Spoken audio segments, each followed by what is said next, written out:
Exquisite ने जवाब नहीं दिया और वे दोनों हेवनली लैंड की ओर बढ़ते रहे।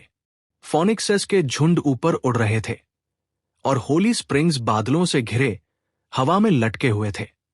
विशाल ड्रैगन्स जमीन पर शाही ढंग से चल रहे थे, जो कई अजीब खुलों और समृद्ध हरी घास से ढकी हुई थी। वहां कई दुर्लभ जानवर भी थे। हर जगह जहां वीर देखता था, अजीब और एग्जॉटिक चीजें थी। उतरने के कुछ सेकंड के भीतर वीर ने 3 डीफाइड जेनोजेनिक्स देखे थे। उनमें से एक डीफाइड प्लांट था। यह बहुत डरावना है। मैं अब समझता हूं कि वेरी हाई को ब्रह्मांड की सबसे महान जाति क्यों माना जाता है। यहां बहुत सारे रिसोर्सेज हैं। शक्तिशाली एक्सट्रीम किंग के पास इससे बहुत कम है। नहीं, उनकी तुलना भी नहीं की जा सकती। वेरी हाई के साथ साथ रखे जाने पर एक्सट्रीम किंग होबोज आवारा के एक समूह की तरह दिखेंगे। वीर बात करने के लिए बहुत शौक में था। अनगिनत शक्तिशाली जेनोजेनिक्स घूम रहे थे और पास के जंगल में डीफाइड जेनोजेनिक्स हर जगह थे। अभी भी एक्सक्विजिट के जहाज पर सवार वे हजारों मील तक आगे उड़े। पास में अनगिनत डीफाइड जेनोजेनिक्स थे, लेकिन उन्हें अभी तक वेरी हाई में से किसी का सामना नहीं करना पड़ा था। जब से हमारी जाति को प्राचीन काल में यह स्थान मिला है, हमारे एल्डर्स दिलचस्प जेनोजेनिक्स को यहां लाते रहे हैं। गॉड नोज कितने अरबों वर्षों के बाद यह स्थान यही बन गया है। लेकिन मेरे लोग बहुत धीरे धीरे प्रजनन करते हैं। अब हम में से केवल 200 ही बचे हैं और हम उन रिसोर्सेज के विशाल बहुमत का उपयोग नहीं कर सकते हैं जिन्हें हमने युगों से इकट्ठा किया है। हालांकि जिन जीवों को हमने एकत्र किया है वे प्रजनन करते हैं और प्रजनन करते हैं। वे हमारे श्रम के फल हैं, एक्सक्विजिट ने कहा। वीर समझ गया कि वेरी हाई इतने सारे डीफाइड एलीट्स क्यों बना सकते थे। ये जगह एक ऑर्गेनिक ट्रेजरी, जैविक खजाना की तरह थी। उपलब्ध रिसोर्सेज के साथ डीफाइड एलीट्स बनाना आसान होगा। बारबी जहाज के फर्श पर आराम से लेटी हुई थी, अजीब खुलों और अजीब घासों को चारों ओर देख रही थी। वे खास नहीं लगते थे, लेकिन वीर बारबी को जानता था। वह बता सकता था कि वह कार्रवाई करने के लिए तैयार थी। छोटी नाव आगे उड़ती रही। थोड़ी देर बाद वीर को लगने लगा कि इस जगह में समय के प्रवाह के साथ कोई समस्या है। वह ठीक से ये निर्धारित नहीं कर सका कि उसने पहली बार भूमि देखने के बाद कितना समय बीत चुका है। उनका जहाज कुछ बादल ढकी पहाड़ियों के करीब आ रहा था और जब वे सीमा के भीतर आए तो वीर ने आखिरकार देखा कि पहाड़ियों में पैलेसेस, महल का एक संग्रह था। उन्हें पहाड़ियों में और उसके आसपास बनाया गया था, जो उनके बीच पूरी तरह से फिट थे। बादलों के हैज, धुंध से हल्के ढंग से अस्पष्ट, ये स्वर्ग की एक तस्वीर जैसा था। जब जहाज पहाड़ियों के फुट पर उतरा तो वीर ने एक पत्थर की सीढ़ी देखी। यह सीधे पहाड़ की चोटी पर पत्थर के महल तक जाती थी। एक वेरी हाई मैन सीढ़ियों से नीचे उतर रहा था। एक्सक्विजिट, तुम वापस आ गई। शायद ऐसी कोई जगह थी जहां घास हरी थी, क्योंकि ऐसे स्वर्गीय वातावरण में पैदा होने से लोगों में इसके अनुरूप पर्याप्त ग्रेशियस, विनम्र भावना पैदा होती थी। दूसरा भाई। एक्सक्विजिट जहाज से उतर गई और आदमी के सामने बो किया। आदमी ने अपना हैंड हिलाया, उसे ऐसी विनम्रता से दूर रहने का संकेत दिया। उसने वीर को देखा और बारबी को अपने कंधे पर बैठे देखा। उसने फ्राउन किया।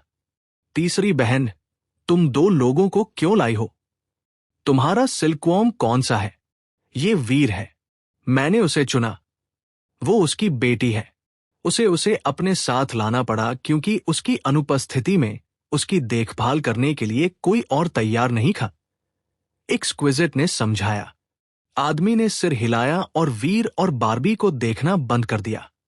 उसने एक्सक्विजिट से कहा, जाओ, ऑल्टर तैयार है। हम अब कॉन्ट्रैक्ट्स पूरे कर सकते हैं। एक्सक्विजिट ने सिर हिलाया और वीर से कहा, तुम लोग मेरे पीछे आओ। बहुत दूर मत भटकना। वीर ने सिर हिलाया। वो जहाज से उतर गया। जैसे ही वो बोर्डिंग रैम्प से बाहर निकला, उसके शरीर को ऐसा महसूस हुआ जैसे उसे एक पहाड़ से कुचल दिया जा रहा है। वह सामान्य से थोड़ा धीमा चला। आउटर स्काई का वातावरण बाहरी ब्रह्मांड से अलग है। तुम्हें बस इसकी आदत डालनी होगी, एक्सक्विजिट ने वीर से कहा। वीर ने सिर हिलाया। वह चुप रहा और एक्सक्विजिट के पीछे भव्य सीढ़ी पर चढ़ गया। उसने चारों ओर देखा। बहन, तुम स्काई के लोन बैम्बू को चुन सकती थी। तुमने एक क्रिस्टलाइजर को क्यों चुना? क्रिस्टलाइजर शरीर अनरिमार्केबल, असाधारण होते हैं। वे ज्यादा कुछ नहीं कर सकते। आदमी ने सीढ़ियों पर चढ़ते समय एक्सक्विजिट से कहा।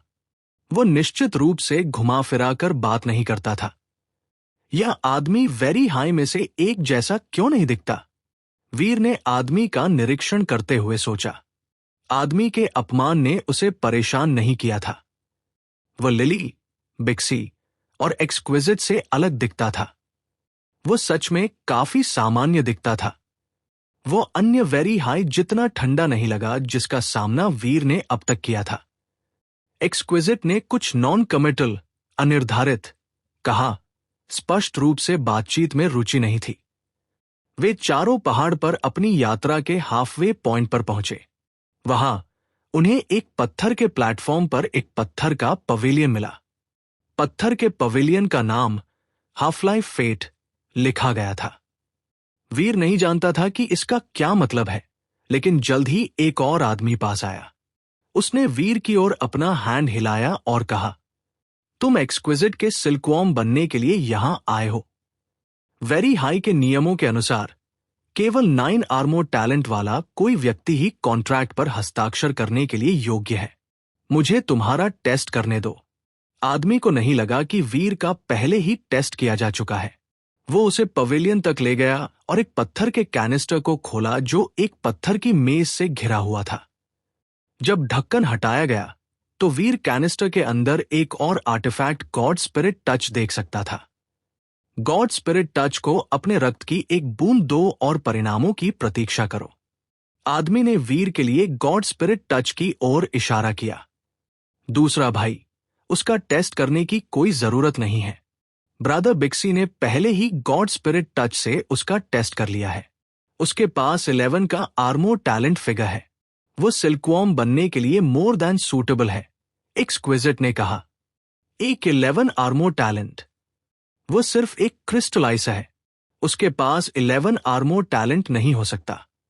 तुम हमसे मजाक कर रही हो? निश्चित रूप से। या बिक्सी ने कोई गलती की? क्रिस्टलाइजर्स की साधारण प्रतिभाओं के अलावा हम वेरी हाई भी शायद ही कभी 11 की आर्मोर टैलेंट के साथ ऑफस्प्रिंग पैदा करते हैं। इसलिए उसे अभी भी इस टेस्ट से गुजरना होगा। मैं नहीं चाहता कि एक गलत टेस्ट रिजल्ट इस प्रक्रिया में देरी करे। आदमी का मुंह एक मशीन गन जैसा था क्योंकि वह बात करता रहा। वीर ने आदमी की बकबक पर ध्यान नहीं दिया। वह पत्थर के कैनिस्टर के पास गया और अपने दाहिने हैंड की बीच की उंगली उठाई। उसने रक्त की एक बूंद निचोड़कर गॉड स्पिरिट टच को दे दी। एक्सक्विजिट की आंखें गॉड स्पिरिट टच पर टिकी हुई थी। उसने पहले जो कहा था, उसके बावजूद वो पता लगाना चाहती थी कि पहले किया गया टेस्ट वैध था या नहीं। वीर के पास 11 आर्मोर टैलेंट है। यह कहना अभी भी लूडिक्रोज, बेतुका लगता था। इसलिए एक दूसरा टेस्ट वारंटेड था। आदमी ने भी गॉड स्पिरिट टच को घूर कर देखा। उसे विश्वास नहीं हुआ कि एक क्रिस्टलाइजर के पास 11 आर्मोर टैलेंट हो सकता है। उसने सोचा कि जब बिक्सी ने वीर का टेस्ट किया तो कुछ हुआ होगा, और इसलिए रिजल्ट गलत था। वे सब गॉड स्पिरिट टच को तीव्रता से घूर रहे थे। लेकिन गॉड स्पिरिट टच के रक्त का सेवन करने के बाद यह हिलना बंद हो गया। उन्होंने कुछ समय तक देखते रहे, लेकिन क्रीचर पूरी तरह से स्थिर रहा। इसने एक भी शेल नहीं गिराई। एक्सक्विजिट हैरान थी, और पुरुषों ने सोचा कि यह अजीब है। एक क्रिस्टलाइजर कितना भी बुरा क्यों न हो, ऐसा कोई तरीका नहीं था कि बग एक भी शेल न छोड़े। अजीब, क्या गॉड स्पिरिट टच में कोई समस्या है? आदमी ने एक उंगली बाहर निकाली और उसे गॉड स्पिरिट टच के सिर पर ब्रश किया। जैसे ही उसने कहा, उसका चेहरा भ्रम में मुड़ गया। क्रीचर में कुछ भी गलत नहीं है, ये पहले जैसा ही है। ये कैसे हो सकता है? उसे रक्त की एक और बूंद खिलाओ। आदमी ने गॉड स्पिरिट टच की जांच करने के बाद वीर से कहा। वीर इस घटनाक्रम का क्या अर्थ निकाले ये नहीं जानता था। उसने वही किया जो उसे निर्देश दिया गया था और गॉड स्पिरिट टच को खिलाने के लिए रक्त की एक और बूंद निचोड़ी। जब वीर ने आर्टिफैक्ट गॉड स्पिरिट टच के सामने रक्त की दूसरी बूंद रखी तो उसने कोई अलग व्यवहार नहीं किया। उसने बूंद को निगल लिया, फिर अपनी पिछली गतिहीन स्थिति में लौट आया। चारों ने लंबे समय तक इंतजार किया, उम्मीद की कि कुछ होगा, लेकिन वहां बग कैनिस्टर के नीचे रहा, 1 इंच भी नहीं हिला। अगर उन्होंने उसे रक्त निगलते हुए नहीं देखा होता तो वे मानते कि इंसेक्ट मर चुका है। आदमी ने फ्राउन किया, उसे पता नहीं था कि क्या हो रहा है। उसने फिर से गॉड स्पिरिट टच को उठाया, यह सुनिश्चित करने की कोशिश कर रहा था कि इसमें कुछ भी गलत नहीं है। अजीब, उसके स्किल्स कितने भी बुरे क्यों न हो, उसके लिए आर्मर टैलेंट के बिना होना पूरी तरह से असंभव नहीं होना चाहिए। आदमी ने क्रीचर को पोक, छेड़ना और जांचना जारी रखा, लेकिन उसे कुछ नहीं पता चला। शायद गॉड स्पिरिट टच बस बहुत पुराना हो गया है और यह अब अपनी शेल नहीं गिरा सकता है। एक्सक्विजिट रुकी, फिर आगे कहा, यह गॉड स्पिरिट टच पहला गॉड स्पिरिट टच है जो कभी अल्फा का था, है ना? इसने अल्फा के जीवन के बहुत से हिस्सों के लिए यहां टेस्ट्स किए और वो युगों पहले था। शायद यह वास्तव में अंततः बुढ़ापे का शिकार हो गया है। आदमी ने सिर हिलाया और कहा, जब बिक्सी लूक स्काईवॉकर को यहां लाया था तो उन्होंने टेस्ट ठीक से किया था। वो बहुत पहले नहीं था। ये अब अचानक काम करना क्यों बंद कर देगा? खैर, इसके अलावा तुम और क्या संभावनाएं सोच सकते हो? कोई रास्ता नहीं है कि वीर में एक भी आर्मर टैलेंट की कमी हो, एक्सक्विजिट ने कहा। आदमी जानता था कि यह असंभव था। 4 आर्मर टैलेंट या उससे ऊपर के बिना किंग क्लास तक पहुंचना असंभव था। अगर वीर पहले से ही किंग क्लास था तो उसकी टैलेंट्स कितनी भी बुरी क्यों न हो, उसके पास 4 से कम आर्मर टैलेंट नहीं हो सकता था। यह अजीब है, आदमी ने अजीब हिचकिचाहट के साथ कहा। उसने अपनी उंगली बाहर निकाली और उसे स्लाइस, काटा, अपने ही खून की एक पतली धारा जारी की। उसने इसे गॉड स्पिरिट टच के मुंह के पास खून बहने दिया, ये देखने के लिए कि क्या क्रीचर सामान्य रूप से रिएक्ट करता है। गॉड स्पिरिट टच वीर के रक्त का सेवन करने के बाद से उसी स्थान पर पड़ा था। इसने आदमी के रक्त पर बिल्कुल भी प्रतिक्रिया नहीं दी। ऐसा लगा जैसे यह इतना पुराना और सुन्न हो गया था कि एक मसल भी नहीं हिला सकता था। यह वास्तव में अपने बुढ़ापे में कमजोर हो रहा है। आदमी ने अपना चेहरा क्रीचर के पास रखा, उसे शौक में घूर रहा था। यह काफी समय तक जीवित रहा है। यह अधिकांश साधारण गॉड स्पिरिट टचेस से अधिक समय तक जीवित रहा है। इसकी एजिंग, बुढ़ापा अपेक्षित थी। आखिरकार एक्सक्विजिट ने कहा, हम अब टेस्ट नहीं कर सकते हैं। आदमी ने चुपचाप कहा, मेरे पास में कोई और गॉड स्पिरिट टच नहीं है। ऐसा लगता है कि हमें वापस जाकर एक और रिक्वेस्ट करना होगा। फिर हम टेस्ट ले सकते हैं। उसका टेस्ट करना बंद करो। मैंने उसे अपना सिल्कवॉर्म बनाने का फैसला किया है, इसलिए इससे कोई फर्क नहीं पड़ता कि उसके पास क्या आर्मर टैलेंट है, एक्सक्विजिट ने बर्फीले ढंग से कहा। लेकिन आदमी ने कुछ कहना शुरू किया, लेकिन एक्सक्विजिट ने जल्दी से उसे काट दिया। मेरे पास इसके लिए समय नहीं है। मैं तय कर सकती हूं कि मैं किसे अपना सिल्कवॉर्म बनाना चाहती हूं। और देखो, मैंने अपना निर्णय ले लिया है। आदमी ने अपना मुंह खोला, लेकिन कोई आवाज नहीं निकली। आखिरकार वो मुस्कुराया और कहा, अगर तुमने इस लड़के को अपना सिल्कवॉर्म के रूप में स्वीकार करने का निर्णय लिया है तो ये ठीक है। उस स्थिति में चलो ऑल्टर की ओर बढ़ते हैं। उसके बाद आदमी ने उन्हें बाकी रास्ते पर लेड किया। वे पहाड़ पर चढ़ना जारी रखा। जब वे माउंटेन टॉप पर स्थित पैलेस पहुंचे तो आदमी मुड़ा और कहा, एक्सक्विजिट, मैं तुम्हारे लिए बाहर इंतजार करूंगा। अगर तुम्हें कुछ चाहिए तो कृपया पूछो। दूसरा भाई, कृपया इस बच्चे का ध्यान रखना। मुझे ये बच्चा पसंद है, इसलिए उसे परेशान मत करना। एक्सक्विजिट ने बाबी को देखते हुए कहा। चिंता मत करो एक्सक्विजिट, मैं उसका ध्यान रखूंगा। आदमी ने जल्दी से उसे आश्वस्त किया। बारबी, यहां मेरा इंतजार करो और नॉटी गर्ल मत बनना। ठीक है। वीर ने बारबी को नीचे रखा। बारबी के व्यक्तित्व और शक्ति के साथ अगर उसने कुछ भी करने की कोशिश की तो आदमी के लिए यह अच्छा नहीं होगा। मैं बहुत अच्छी रहूंगी डैड, बारबी ने वीर की ओर मीठे ढंग से देखते हुए कहा। वीर ने उसका सिर सहलाया और एक्सक्विजिट के साथ हॉल में गया। उनके हॉल में प्रवेश करने के बाद हॉल डोर उनके पीछे बंद हो गया। वीर हॉल में किसी और का कोई नामो निशान नहीं देख सका। हालांकि इसके अंत में एक ऑल्टर था और इसे देखकर उसने पूछना शुरू कर दिया, वह दूसरा भाई यहां के अन्य लोगों से अलग लगता है। एक्सक्विजिट ऑल्टर की ओर चलती रही, लेकिन अपने रास्ते पर उसने कहा, वेरी हाई के बच्चों को 2 समूहों में विभाजित किया जाता है। एक समूह स्किल वेरी हाई सेंस को सहता है, जबकि अन्य जीन आर्ट्स का प्रैक्टिस कर सकते हैं जो उन्हें वास्तव में पसंद है। ब्रदर बिक्सी और मैंने वेरी हाई सेंस का अध्ययन किया। सेकंड ब्रदर लियू ने कुछ और अध्ययन किया। तुम्हें अलग क्यों होना पड़ता है? वीर ने जिज्ञासा से पूछा। एक्सक्विजिट थोड़ा ट्विच हुई, लेकिन उसने नाटक किया कि यह कुछ भी नहीं था। वेरी हाई सेंस का प्रैक्टिस धीरे धीरे भावनाओं को महसूस करने की हमारी एबिलिटी को हटा देता है। यह हमारी प्रजनन क्षमताओं को नुकसान पहुंचा सकता है।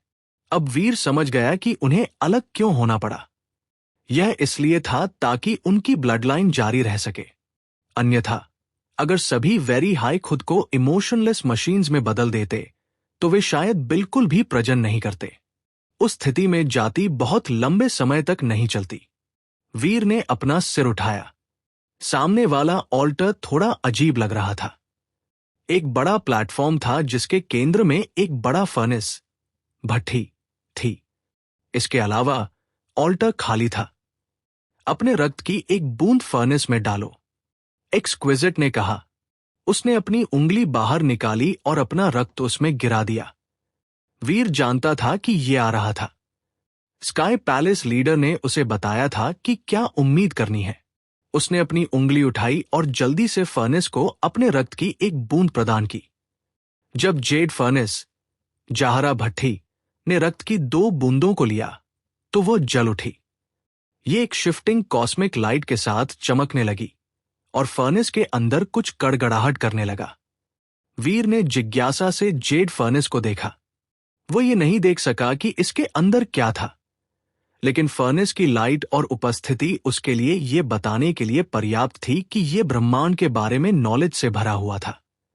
जैसे ही लाइट मजबूत हुई, यह फर्नेस के सामने कार्विंग नक्काशी पर इकट्ठा होने लगी। एंग्रेव्ड सिंबल्स को मोटे ट्रायंगल त्रिकोण में आकार दिया गया था। लाइट बेचैनी से शिफ्ट होती रही और एंग्रेविंग उज्ज्वल और उज्ज्वल चमकती रही। और फिर फर्नेस के अंदर की लाइट मंद हो गई क्योंकि यह सब एंग्रेविंग में चला गया।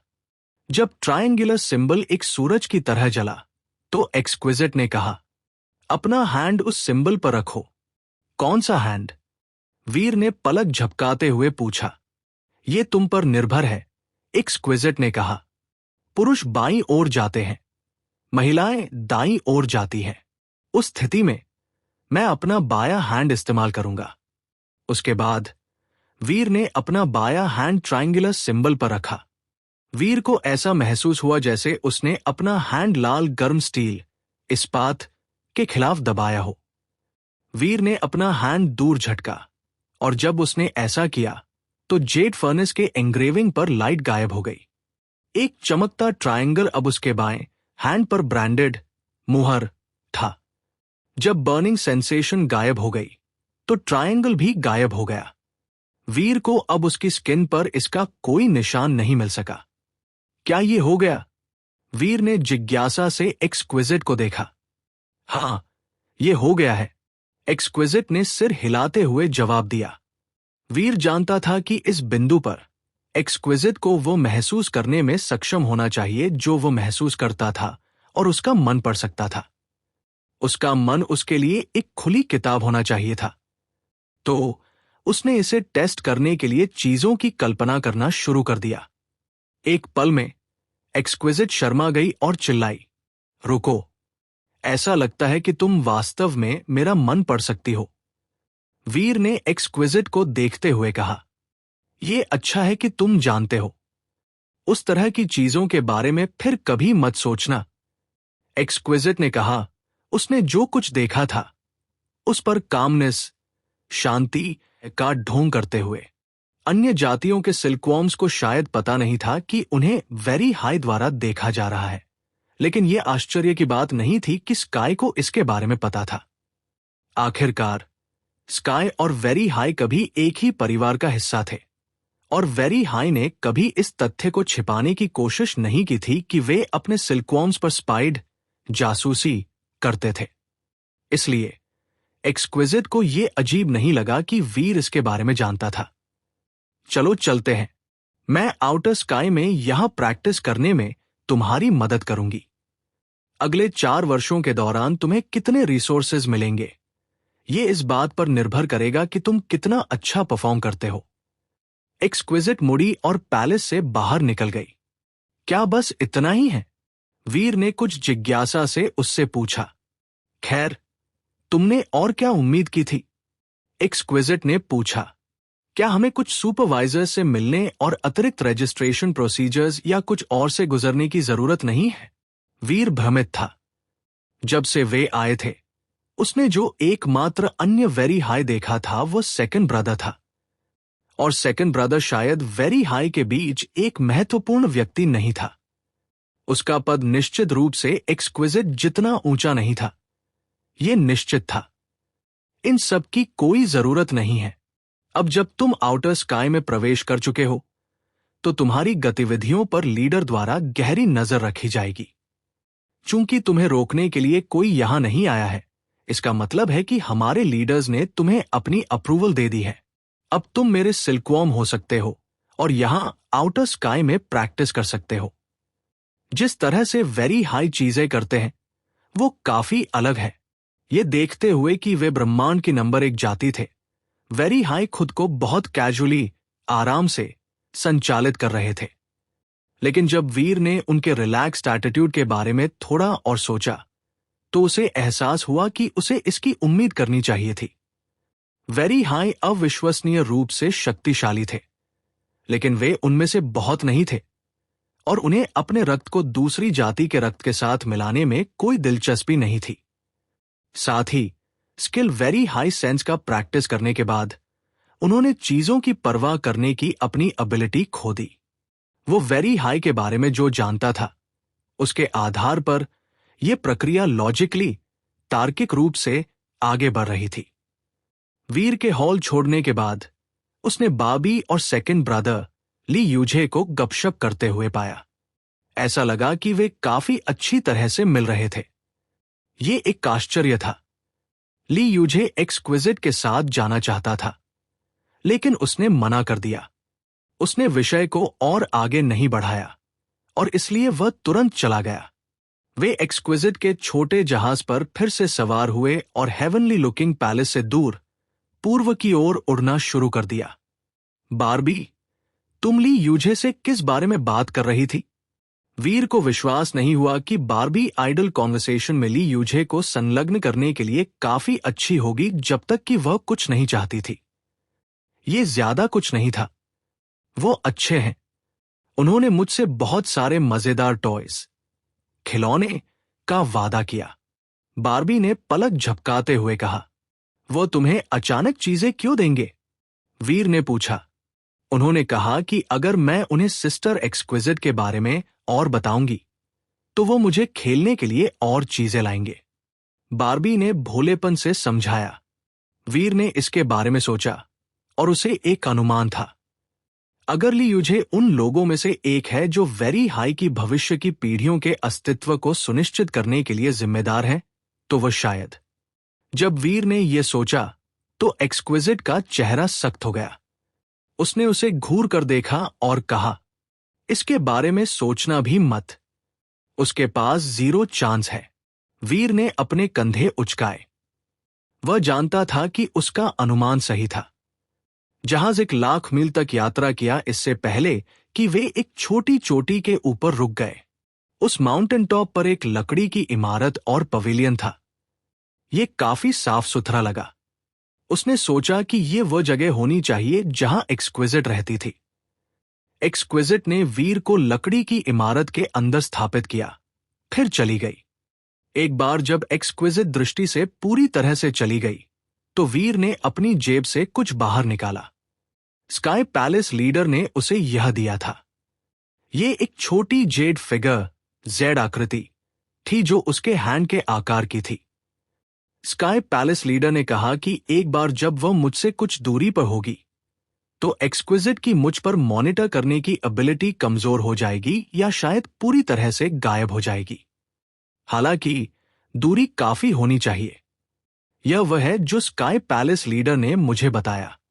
वो शायद अब मेरे 7 सेंसेस को नहीं पढ़ सकती है ना? वीर ने न सोचने की कोशिश की। अपने मन को यथासंभव खाली रखते हुए उसने अपने बाएं हैंड में छोटी जेड फिगर को उठाया। छोटी जेड फिगर लाइट के साथ कम टू लाइफ हुई। हालांकि लाइट वास्तव में छोटी स्टैचू से नहीं आ रही थी, यह वीर के हैंड से आ रही थी। उसके हैंड पर ट्रायंगुलर ब्रांड चमक रहा था और यह धीरे धीरे जेड फिगर के आकार में मुड़ने लगा। मैं विश्वास नहीं कर सकता कि स्काई पैलेस लीडर इसके साथ आया। यह वास्तव में काम करता है। वीर ने स्टैचू की आउटलाइन को देखा जो अब उसके हैंड से चमक रही थी। इसे देखकर वह एक्सटैटिक, उत्साहित हो गया।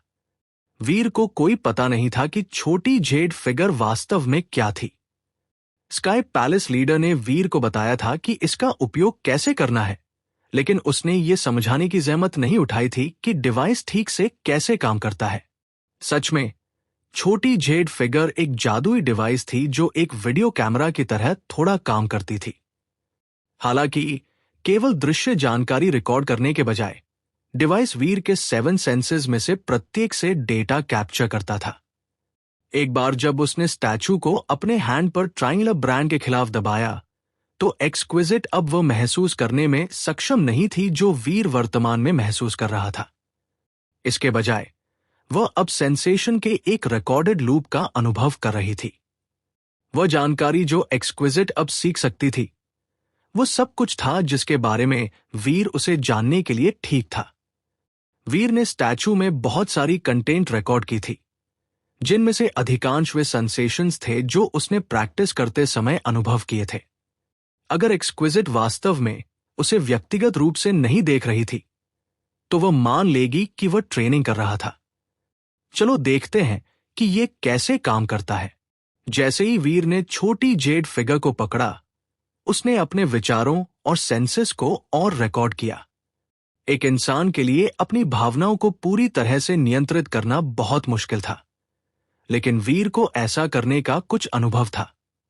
उसने एक पल के लिए सोचा, फिर एक नई रिकॉर्डिंग बनाना शुरू कर दिया। उसने खुद से सोचा, लेडी एक्सक्विजिट बहुत सुंदर और क्यूट है और वो बहुत दयालु है। वो सबसे अच्छी महिला है जिन्हें मैं कभी जानता हूं।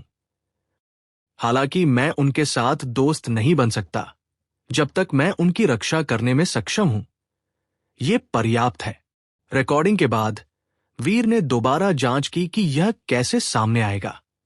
उसने सुनिश्चित किया कि सभी रिकॉर्डिंग सकारात्मक थी और उसे एक अच्छी लाइट में प्रस्तुत करती थी। फिर उसने छोटी जेड फिगर को दूर रख दिया। अगर एक्सक्विजिट उसके 7 सेंसेस पर जासूसी कर रही थी तो वह केवल वही कंटेंट देखेगी जो वीर ने रिकॉर्ड की थी। वीर चुन सकता था कि वह एक्सक्विजिट को क्या दिखाना चाहता था।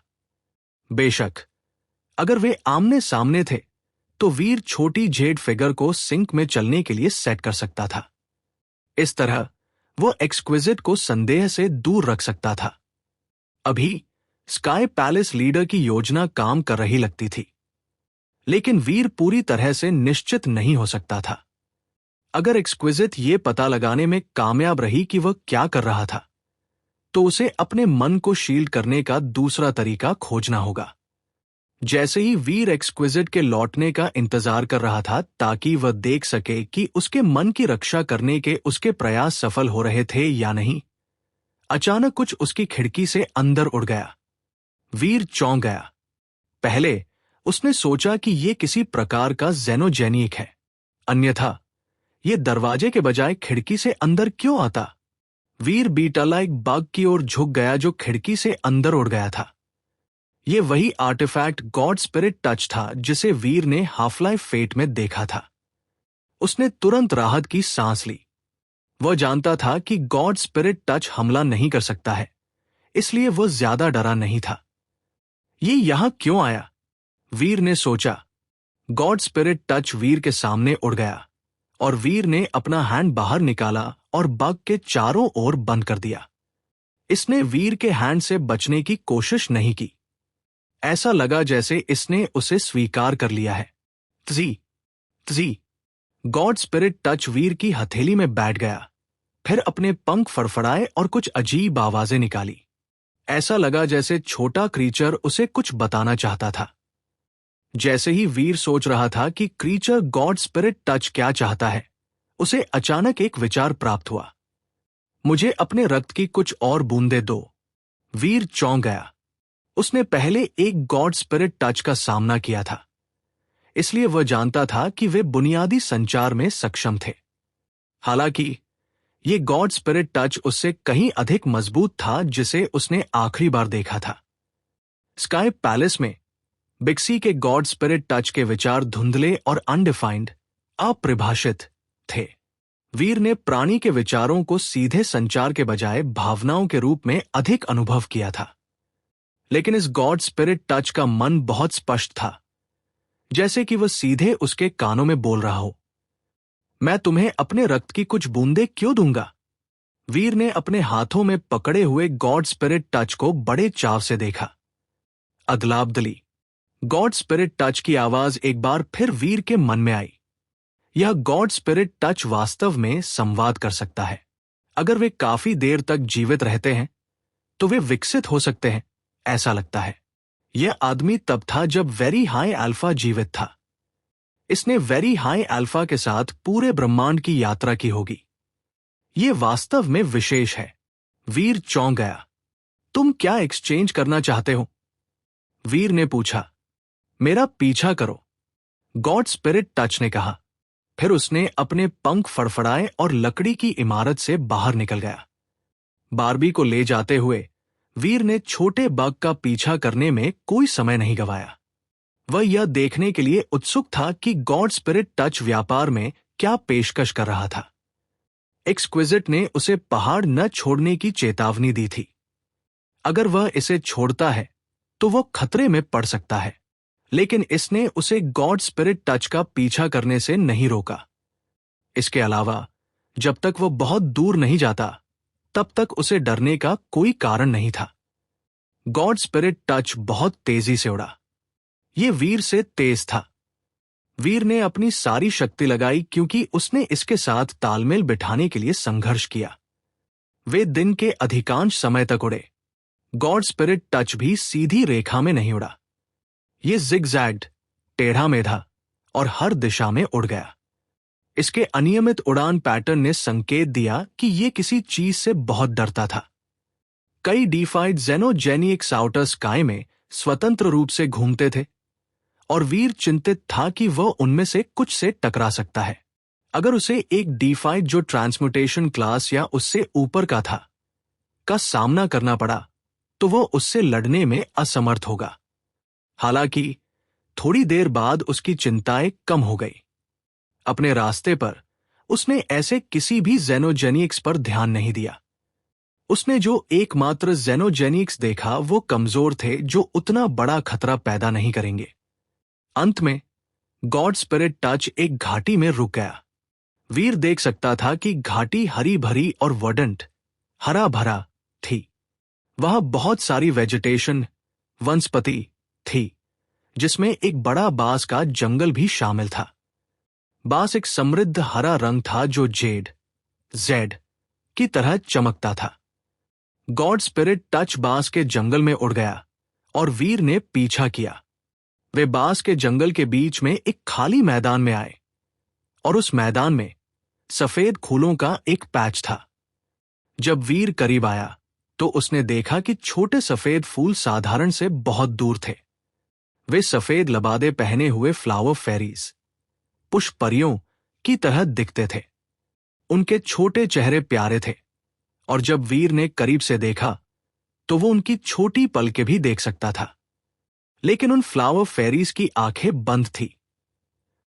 यह समझना मुश्किल था कि वे वास्तव में जीवित प्राणी थे या नहीं। गॉड स्पिरिट टच क्लियरिंग के माध्यम से उड़ गया, अपने पंखों को एक छोटी हवा बनाने के लिए काफी जोर से फड़फड़ाया।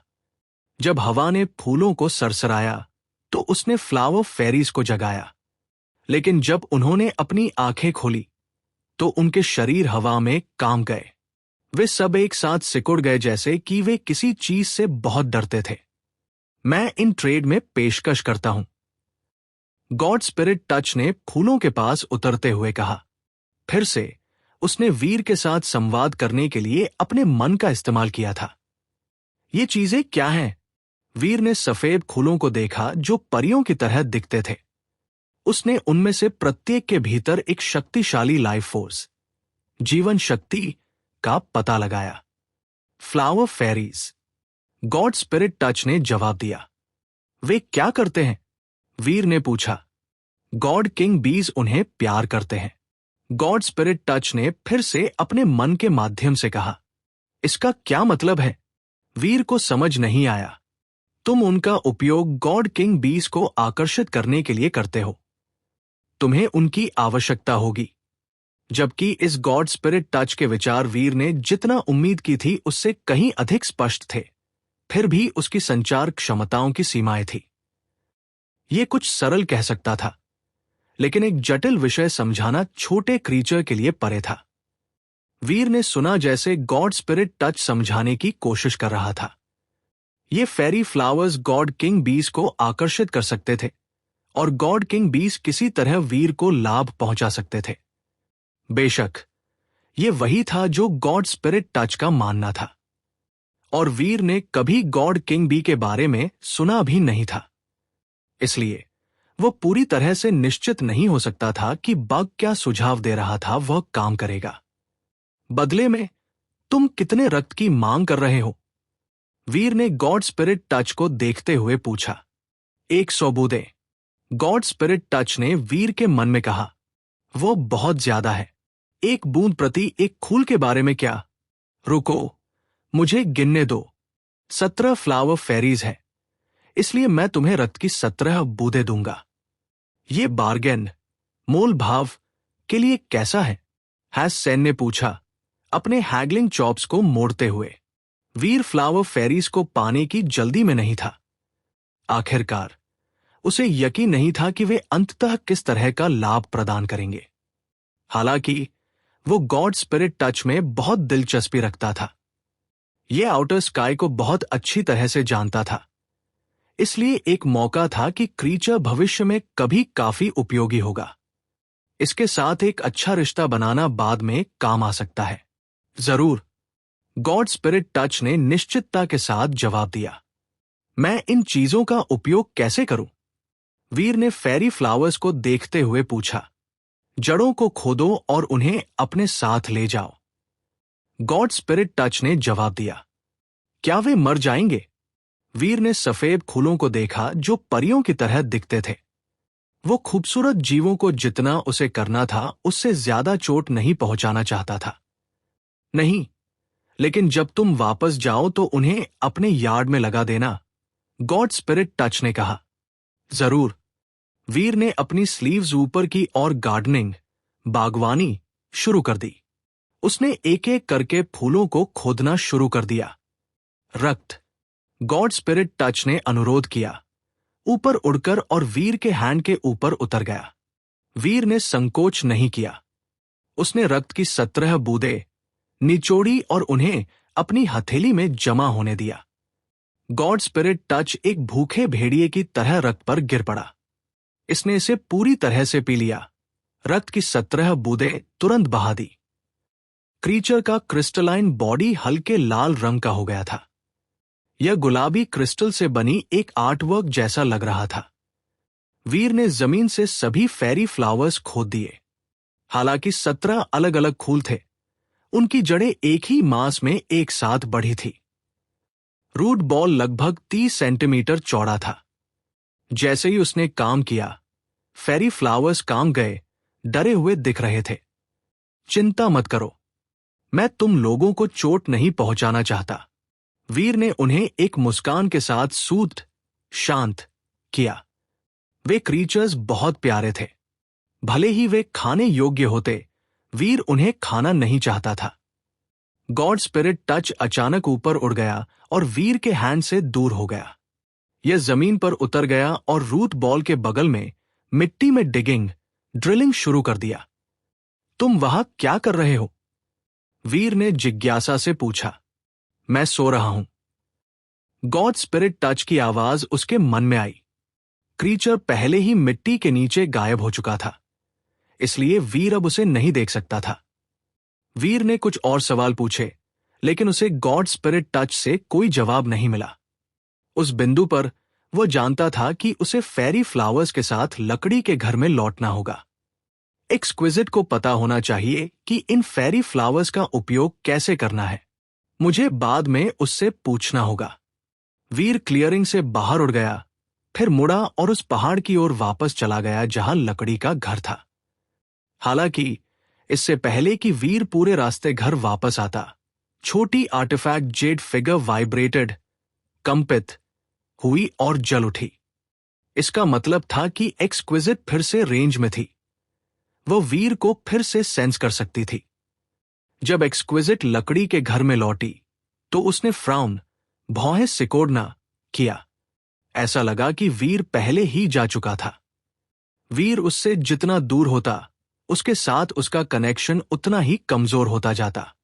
अब वो केवल ये महसूस कर सकती थी कि वीर किस दिशा में गया था और उसकी वर्तमान भावनात्मक स्थिति का हल्का अनुभव प्राप्त कर सकती थी।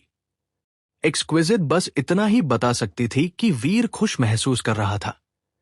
वो वास्तव में इसके अलावा और कुछ महसूस नहीं कर सकती थी। लेकिन अगर वो खुश महसूस कर रहा था, तो इसका मतलब था कि उसे कोई परेशानी नहीं हुई थी। और इससे पता चला कि उसे उसके बारे में ज्यादा चिंता करने की जरूरत नहीं थी। वो काफी साहसी है। वो अभी अभी आउटर स्काई में आया है और फिर भी वो पहले ही इतनी दूर भाग गया है। क्या उसे यह एहसास नहीं है कि कितने डीफाइड जेनोजेनिक्स घूम रहे हैं? भले ही वो अपनी शक्ति को बढ़ाने के लिए अपने डीफाइड ट्रेजर्स का उपयोग करे, फिर भी उसके लिए उन प्राचीन मॉन्स्टर्स के बीच जीवित रहना मुश्किल होगा। एक्सक्विजिट ने खुद से सोचा। वीर अब लकड़ी के घर के करीब आ रहा था और जैसे ही वो पास आया, एक्सक्विजिट उसके बारे में अधिक से अधिक महसूस करने में सक्षम थी।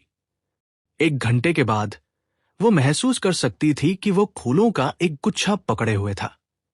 लेकिन एक्सक्विजिट केवल महसूस कर सकती थी और देख नहीं सकती थी, जो एक शर्म की बात थी। वो महसूस कर सकती थी कि वीर फूलों को कुचले बिना उन्हें पकड़ने में कितना सावधान था, लेकिन वो ये नहीं देख सकती थी कि वो क्या देख रहा था। इसलिए वो केवल उसकी सेंस ऑफ टच का न्याय करके अनुमान लगा सकती थी कि वो क्या पकड़े हुए था। वीर की खुशी उसके माध्यम से चली गई। ऐसा लगा कि उसने पहले ही किसी तरह का ट्रेजर खोज लिया होगा। फेरी फ्लावर्स, परीखूल। एक्सक्विजिट को एहसास हुआ जब वीर आखिरकार उसके काफी करीब था कि वो पता लगा सके कि वो क्या सोच रहा था। वीर ने फेरी फ्लावर्स एकत्र किए थे। हालांकि वो नहीं जानता था कि उनका उपयोग कैसे करना है, इसलिए वो पूछने के लिए फूलों को वापस ला रहा था कि वे किस लिए थे। ये कैसे संभव है? एक्सक्विजिट विश्वास नहीं कर सकी कि वीर किसी तरह फेरी फ्लावर्स खोजने में कामयाब रहा। वे फूल काफी असामान्य थे।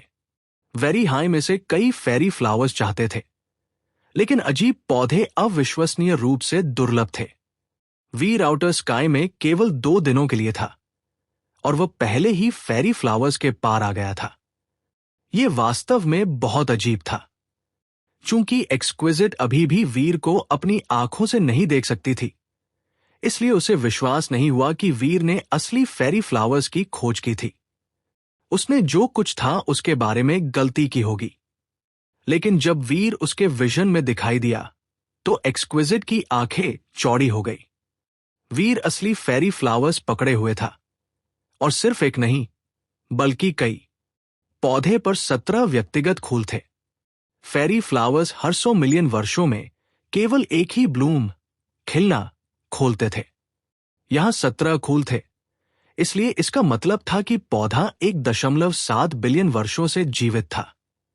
वेरी हाई के पूरे इतिहास में 1.7 बिलियन वर्ष बहुत लंबा नहीं था, लेकिन फेरी फ्लावर को ढूंढना बहुत दुर्लभ था जो उस समय तक बढ़ रहा था। भले ही कोई फेरी फ्लावर खोजने के लिए भाग्यशाली था, इसमें आमतौर पर केवल 2 या 3 ब्लॉसम्स फूल होते थे। वेरी हाई पैलेस में एक बहुत पुराना फेरी फ्लावर था जिस पर 72 ब्लॉसम्स थे। ब्लॉसम्स की वह संख्या अधिकतम लगती थी जो एक फेरी फ्लावर प्राप्त कर सकता था। पौधा कभी और आगे नहीं बढ़ा था। उस फूल को फेरी किंग फ्लावर कहा जाता था, और यह वेरी हाई का सबसे महत्वपूर्ण फूल था। वीर के फेरी फ्लावर में 17 ब्लॉसम्स थे। वो एक बुरा योग नहीं था। अगर वह इसे उगाने और इसे जीवित रखने में सक्षम था तो यह उसकी बहुत मदद कर सकता था। तुम अकेले बाहर क्यों भागे? एक्सक्विजिट ने पूछा जब वीर यार्ड में लौट आया था। मैंने सोचा कि मैं नेबरहुड की जांच करूंगा, और देखो, मुझे फूलों का एक अजीब गुच्छा मिला। क्या तुम जानते हो कि ये चीजें क्या करती हैं? वीर ने फेरी फ्लावर्स को बाहर निकालते हुए पूछा, जैसे कि वह अभी उन पर ठोकर खा गया था। उसने गॉड स्पिरिट टच के साथ किए गए ट्रेड का उल्लेख नहीं किया। हालांकि एक्सक्विजिट जानती थी कि वीर कुछ महत्वपूर्ण नहीं कह रहा था, फिर भी उसने सुना कि वीर ने उसे क्या बताया। फिर उसने जवाब दिया, वो एक फेरी फ्लावर है। अगर तुम इसे उगा सकते हो तो यह बहुत अच्छी तरह से एक ट्रू गॉड क्लास प्लांट जेनोजेनिक बन सकता है, लेकिन यह अविश्वसनीय रूप से धीरे धीरे बढ़ता है। यह हर 100 मिलियन वर्षों में केवल एक फूल पैदा करेगा। एक बार जब इसमें 72 फूल होते हैं तो यह एक बटरफ्लाई बन जाएगा। उसके बाद यह ट्रू गॉड बन सकता है या नहीं, यह उसके भाग्य और शक्ति पर निर्भर करेगा। रुकने के बाद एक्सक्विजिट ने वीर के हैंड में पौधे को देखा और कहा, तुमने जो पौधा पाया है उसमें 17 फूल हैं। यह पहले ही हफ्डीफाइड होना चाहिए। अगर यह एक और ब्लॉसम पैदा करता है तो यह डीफाइड बन जाएगा।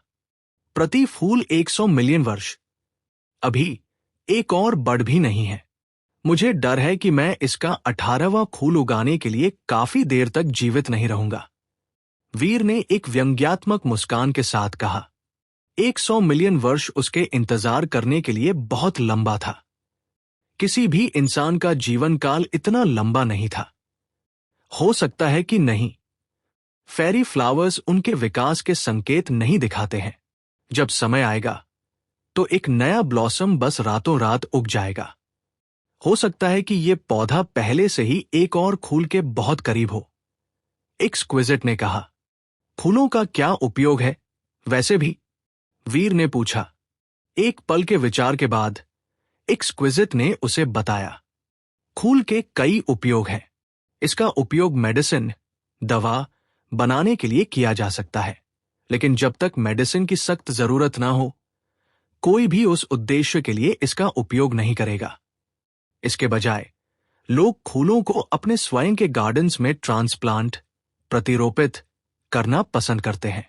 फेरी फ्लावर की उपस्थिति आसपास के पौधों और जीवों को विकसित करने में मदद करती है। निकटता में एक फेरी फ्लावर होने से किसी के लाइफ फोर्स को भी बढ़ावा मिल सकता है और किसी के जीवन काल में जोड़ा जा सकता है। और थोड़ी देर के बाद फेरी फ्लावर क्रीचर गॉड किंग बीस को आकर्षित करेगा। यही सबसे बड़ा लाभ देता है। वो क्या लाभ है? वीर ने जल्दी से पूछा। एक गॉड किंग बी द्वारा एक फेरी फ्लावर के नेक्टार अमृत खाने के बाद ये नशे में हो जाएगा और फेरी फ्लावर के नीचे गिर जाएगा, एक्सक्विजिट ने कहा। उस तरह से गॉड किंग बीज को बाहर निकालना लगभग 10,000 गुना आसान है। अगर ये पौधा डीफाइड बन सकता है और डीफाइड गॉड किंग बीज को आकर्षित कर सकता है तो ये काफी ऑसम होगा। लेकिन ऐसा होने से पहले मुझे एक और खूल चाहिए। मुझे नहीं पता कि ये 18वां खूल कब उगेगा। वीर बुदबुदाया। उसकी आवाज थोड़ी सुस्त थी। उसे ऐसा लगा जैसे उसका भाग्य दूसरों के भाग्य से कहीं हीन था। उसे बस एक और खूल चाहिए था। अगर वह डीफाइड गॉड किंग बीज को आकर्षित कर सकता था और उन्हें आसानी से मार सकता था तो ये उसके विकास के लिए एक बड़ा बढ़ावा होगा। एक्सक्विजिट महसूस कर सकती थी कि वीर थोड़ा निराश महसूस कर रहा था और इसलिए उसने असहानुभूतिपूर्वक कहा, तुम अभी भी हवडीफाइड गॉड किंग बीज को आकर्षित कर सकते हो, जो बिल्कुल भी बुरा नहीं है। तुम्हारे वर्तमान स्तर पर यह तुम्हारे लिए एक बहुत अच्छा रिसोर्स है। मेरे पास कुछ जीन आर्ट्स हैं। देखो और मुझे बताओ कि क्या तुम एक चाहते हो। अगर तुम एक अलग जीन आर्ट चाहते हो तो मुझे बताने में संकोच ना करें।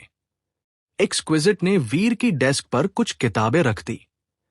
वीर ने कुछ किताबें उठाई और उनकी जांच की। उनमें से एक, जिसका वीर पहले ही प्रैक्टिस कर चुका था, स्किल गॉड्स वांडर था। लेकिन वीर को पता नहीं था कि इसे गॉड्स वांडर कहा जाता था। उसने सोचा कि यह सिर्फ एक अच्छी स्पेस टेलीपोर्टेशन टेक्निक थी। गॉड्स वांडर के अलावा नाइफ स्किल्स, पंचिंग टेक्निक्स और एक जीन आर्ट जिसे स्किल वेरी रियल बॉडी कहा जाता था का एक वर्गीकरण था। वेरी रियल बॉडी एक जीन आर्ट था जिसने एक प्रैक्टिशनर के शरीर को मजबूत किया। अगर उसने इसका बहुत अच्छी तरह से प्रैक्टिस किया तो वो किसी भी शारीरिक हमले को रोकने के लिए अपने शरीर का उपयोग करने में सक्षम होगा। यहां तक कि डीफाइड एलीट्स भी उसे नुकसान नहीं पहुंचा पाएंगे। एक्सक्विजिट ने स्पष्ट रूप से वीर के चरित्र की अपनी व्याख्या के आधार पर इन जीन आर्ट्स का चयन किया था। वे सभी स्किल्स थे जिनमें वीर बहुत अच्छा होगा। ऐसा लगा जैसे एक्सक्विजिट ने उन्हें खोजने के लिए बहुत प्रयास किया था। आपका बहुत बहुत धन्यवाद। वीर ने उसकी दयालुता की बहुत सराहना की। ये केवल वही है जो मेरा सिल्कवॉर्म डिजर्व्स योग्य है। तुम्हें बस प्रैक्टिस करते रहने की जरूरत है।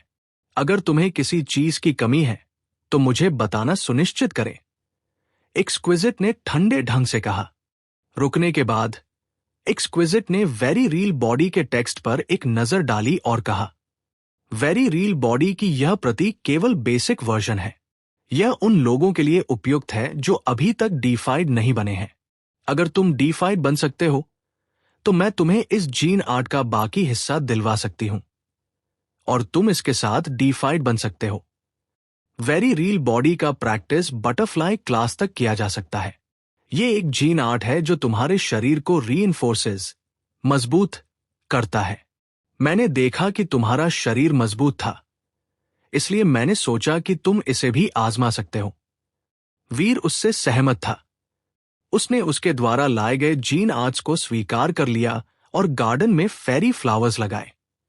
वो गॉड किंग बीज के आने का इंतजार करने वाला था ताकि वह उन्हें आसानी से मार सके। आउटर स्काई जेनोजेनिक से कमाने के लिए बहुत सारे रिसोर्सेज हैं, लेकिन साधारण छात्रों के लिए उन्हें प्राप्त करना बहुत खतरनाक है।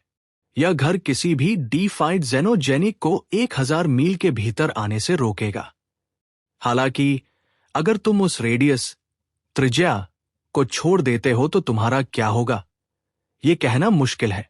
अगर तुम अकेले बाहर हो और खतरे का सामना करते हो तो मुझे डर है कि मैं तुम्हें समय पर बचा नहीं पाऊंगी। इसलिए अगर तुम किसी कारण से शिकार करना चाहते हो तो हमें एक साथ जाना चाहिए। एक्सक्विजिट ने कहा, यहां किस तरह के प्रिमिटिव डीफाइड जेनोजेनिक्स हैं जिनका मैं शिकार कर सकता हूं? वीर ने पूछा। चूंकि वो वैसे भी वहां था, वो अधिक डीफाइड रिसोर्सेज प्राप्त करना चाहता था। वे हर जगह हैं। हमारे लोगों ने उन्हें जानबूझकर नहीं पाला है, लेकिन क्रीचर्स वर्षों से अपने आप गुणा हो गए हैं। वे वेरी हाई के घरों को परेशान नहीं करते हैं, लेकिन वे स्वतंत्र रूप से यात्रा कर सकते हैं जहां भी वे जाना चाहते हैं। इसलिए जब तुम डेजिग्नेटेड सेफ जोन्स को छोड़ते हो तो तुम्हें जहां भी तुम चलते हो सतर्क रहना चाहिए। लार्वी और यहां तक कि बटरफ्लाई जेनोजेनिक्स भी पाए जाते हैं। उस तरह का एक प्राणी तुम्हारी दिशा में सांस छोड़कर तुम्हारे जीवन को समाप्त कर सकता है। एक्सक्विजिट ने कहा। वीर दंग रह गया। मैंने सोचा था कि रिसोर्सेस थे जिन्हें मैं स्वतंत्र रूप से ले सकता था। वे प्राप्त करने के लिए इतने खतरनाक क्यों हैं? अगर तुम रिसोर्सेस चाहते हो तो तुम्हें जाकर खुद उनका शिकार नहीं करना पड़ेगा। हमारी जाति में तुम्हारे आनंद के लिए स्टॉकपाइल्स हैं। एक्सक्विजिट ने कहा। अब वो वीर को देखते हुए एक अलग स्वर में बोली। उन्होंने मेरे लिए क्या रखा है? वीर ने पूछा। मेरा पीछा करो, एक्सक्विजिट ने सीधे कहा। वो वीर को गार्डन से बाहर ले गई, लेकिन इस बार एक्सक्विजिट ने अपना छोटा जहाज इस्तेमाल नहीं किया। उसने वीर के कंधे पर अपना हाथ रखा और अचानक एक स्पेस टेलीपोर्टेशन ट्रिक ने उन्हें God knew how far teleported कर दिया। जब वे दूसरी तरफ बाहर आए तो एक्सक्विजिट ने उस पर अपनी पकड़ नहीं छोड़ी। उसने फिर से अपनी टेलीपोर्टेशन एबिलिटी का इस्तेमाल किया। उन्होंने रुकने से पहले 1 दर्जन बार ऐसा किया। वीर ने उसके माथे पर पसीने की बूंदें देखी और इसके ऊपर उसका चेहरा लाल हो गया था। उसे एक सनक पर उसे इतनी दूर लाने में बहुत ताकत लगी थी। हम यहां हैं, एक्सक्विजिट ने आगे देखते हुए कहा। वीर ने उसकी नजर का पीछा किया। उनके सामने एक अजीब लेक, झील पड़ी थी। लेक पानी के बजाय क्लाउड्स, बादलों से भरी थी। वीर ने सोचा कि लेक की सतह केवल एक गहरी मिस्ट, कोहरे से अस्पष्ट हो सकती है, लेकिन जब उसने नीचे देखा तो उसे एहसास हुआ कि वो फॉग के माध्यम से झांक नहीं सकता था।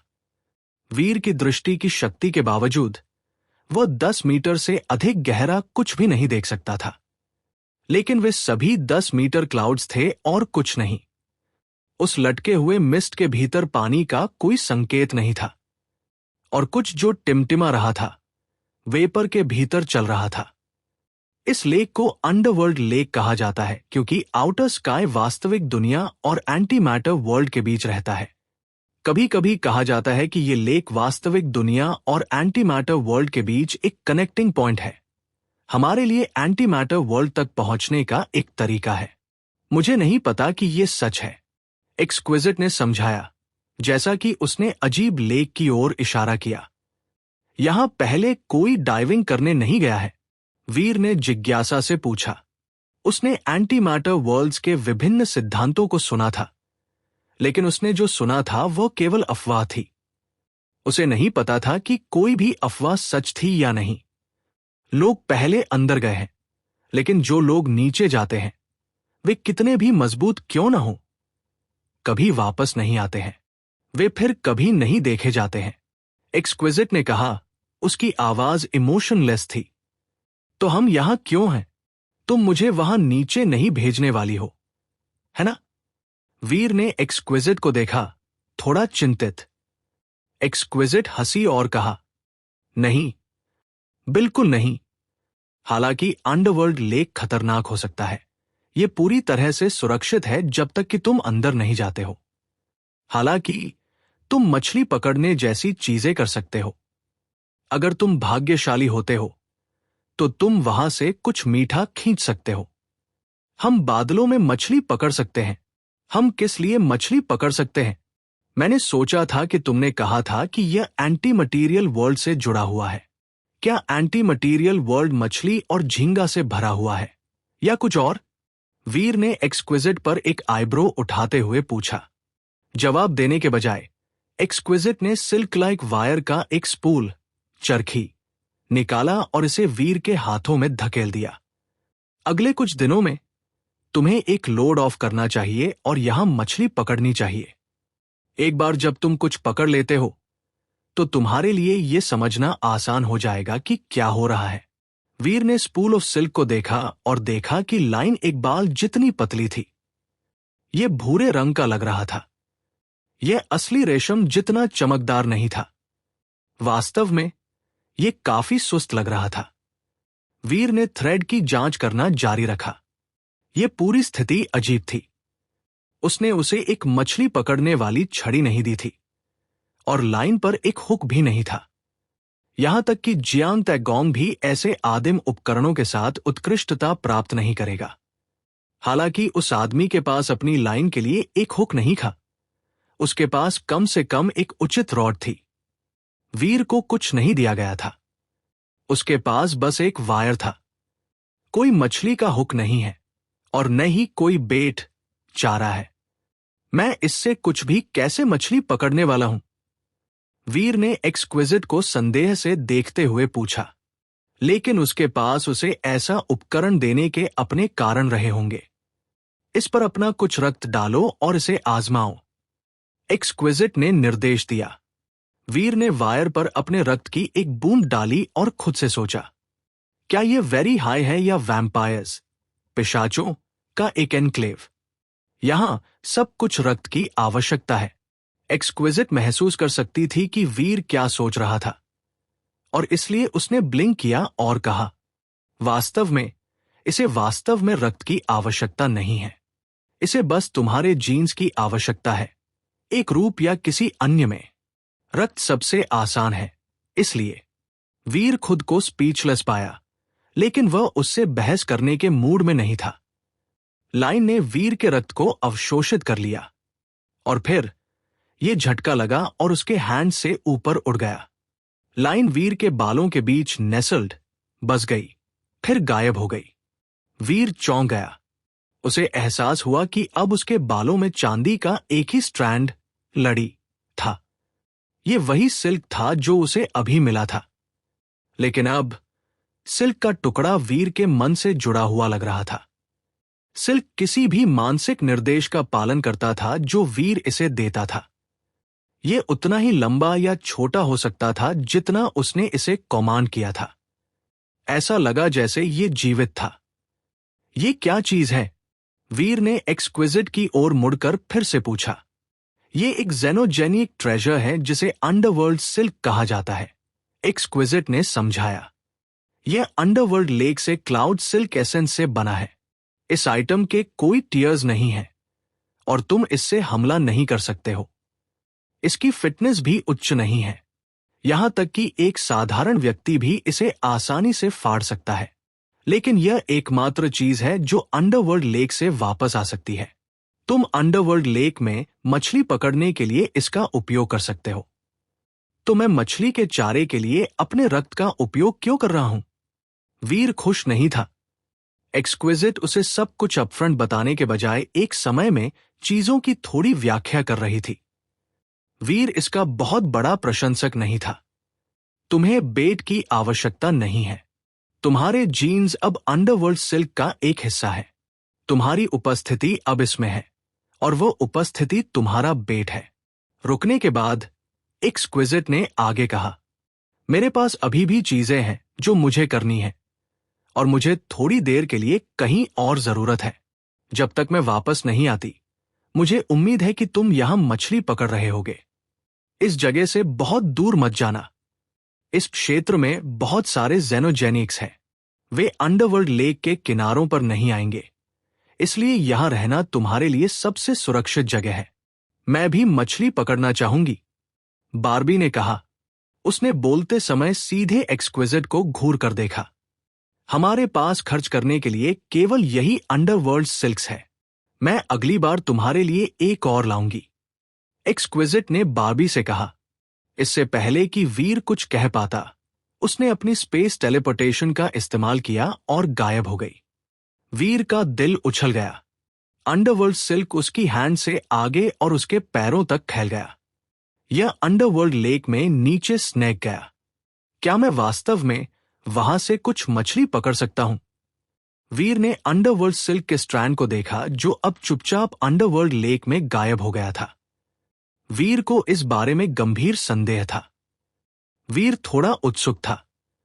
वो वहां बैठ गया जहां अंडरवर्ल्ड सिल्क बादलों में गायब हो गया था और उसने इंतजार करने का फैसला किया और देखा कि क्या होता है।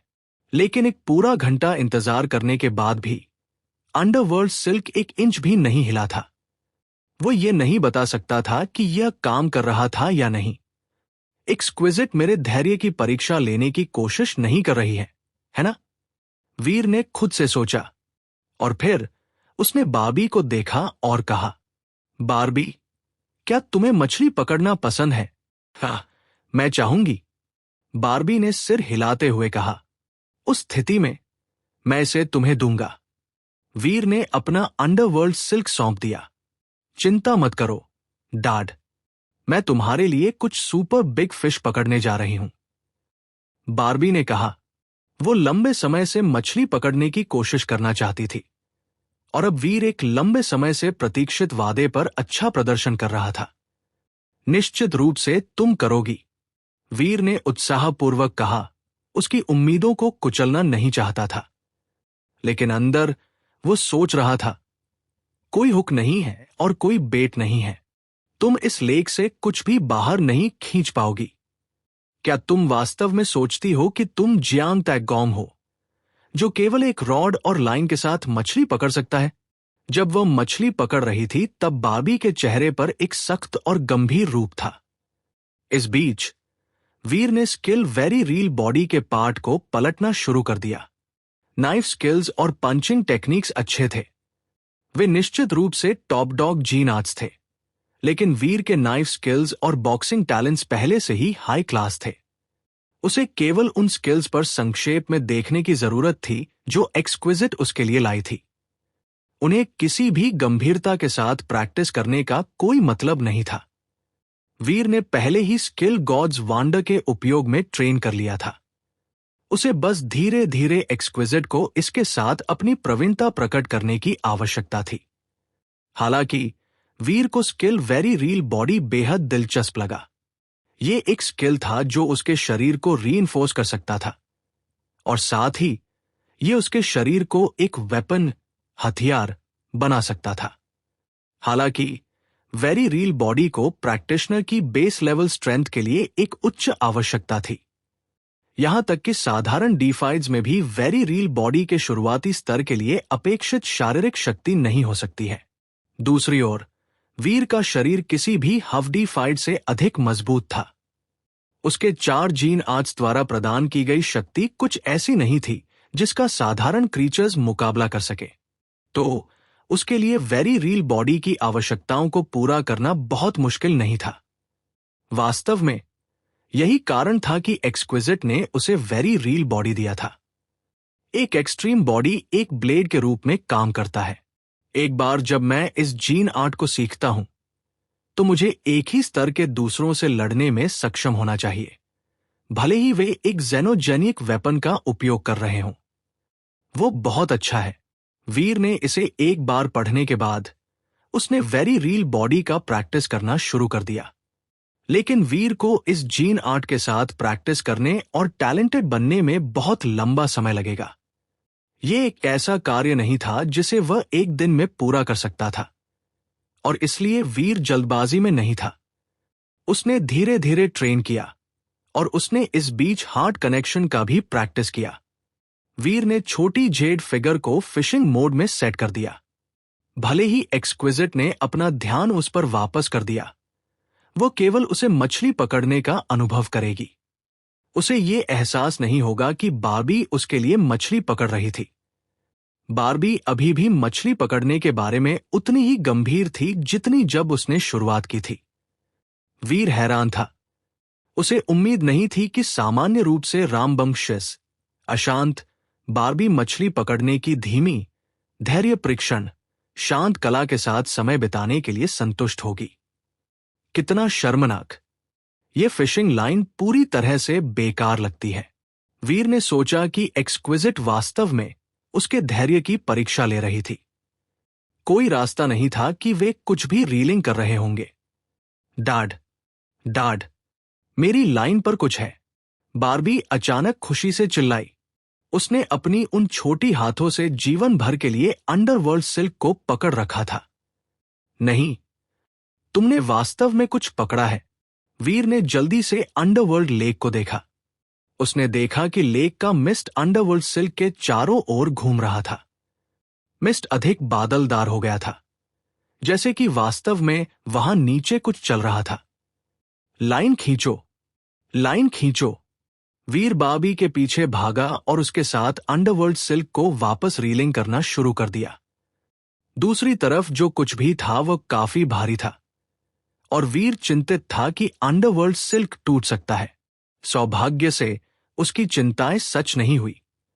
अंडरवर्ल्ड सिल्क को कोई नुकसान नहीं हुआ क्योंकि उन दोनों ने इसे बाहर निकाला। जैसे जैसे लेक का अधिक से अधिक मिस्ट बढ़ती हुई ऑब्जेक्ट से परेशान हो रहा था, उनका उत्साह भी बढ़ता गया। जल्दी करो, जल्दी करो, हमने कुछ बड़ा पकड़ा होगा। वीर खुशी से चिल्ला रहा था। मैं आज रात ग्रिल्ड फिश खाना चाहती हूं, बार्बी ने कहा। उसकी आंखें अविश्वसनीय रूप से उज्जवल हो गई। अंडरवर्ल्ड सिल्क लंबा और लंबा होता जा रहा था। वीर को पता नहीं था कि लाइन कितनी गहरी चली गई थी। वह बस इसे खींचता रहा, हैंड ओवर हैंड। अचानक वीर और बाबी को ऐसा महसूस हुआ जैसे लाइन के दूसरे छोर पर कुछ फट गया हो। लाइन टूटे हुए रबर बैंड की तरह उनकी ओर वापस आ गई। जब उन्हें अचानक जमीन में वापस भेजा गया तो वे दोनों अपनी पूरी ताकत खींच रहे थे।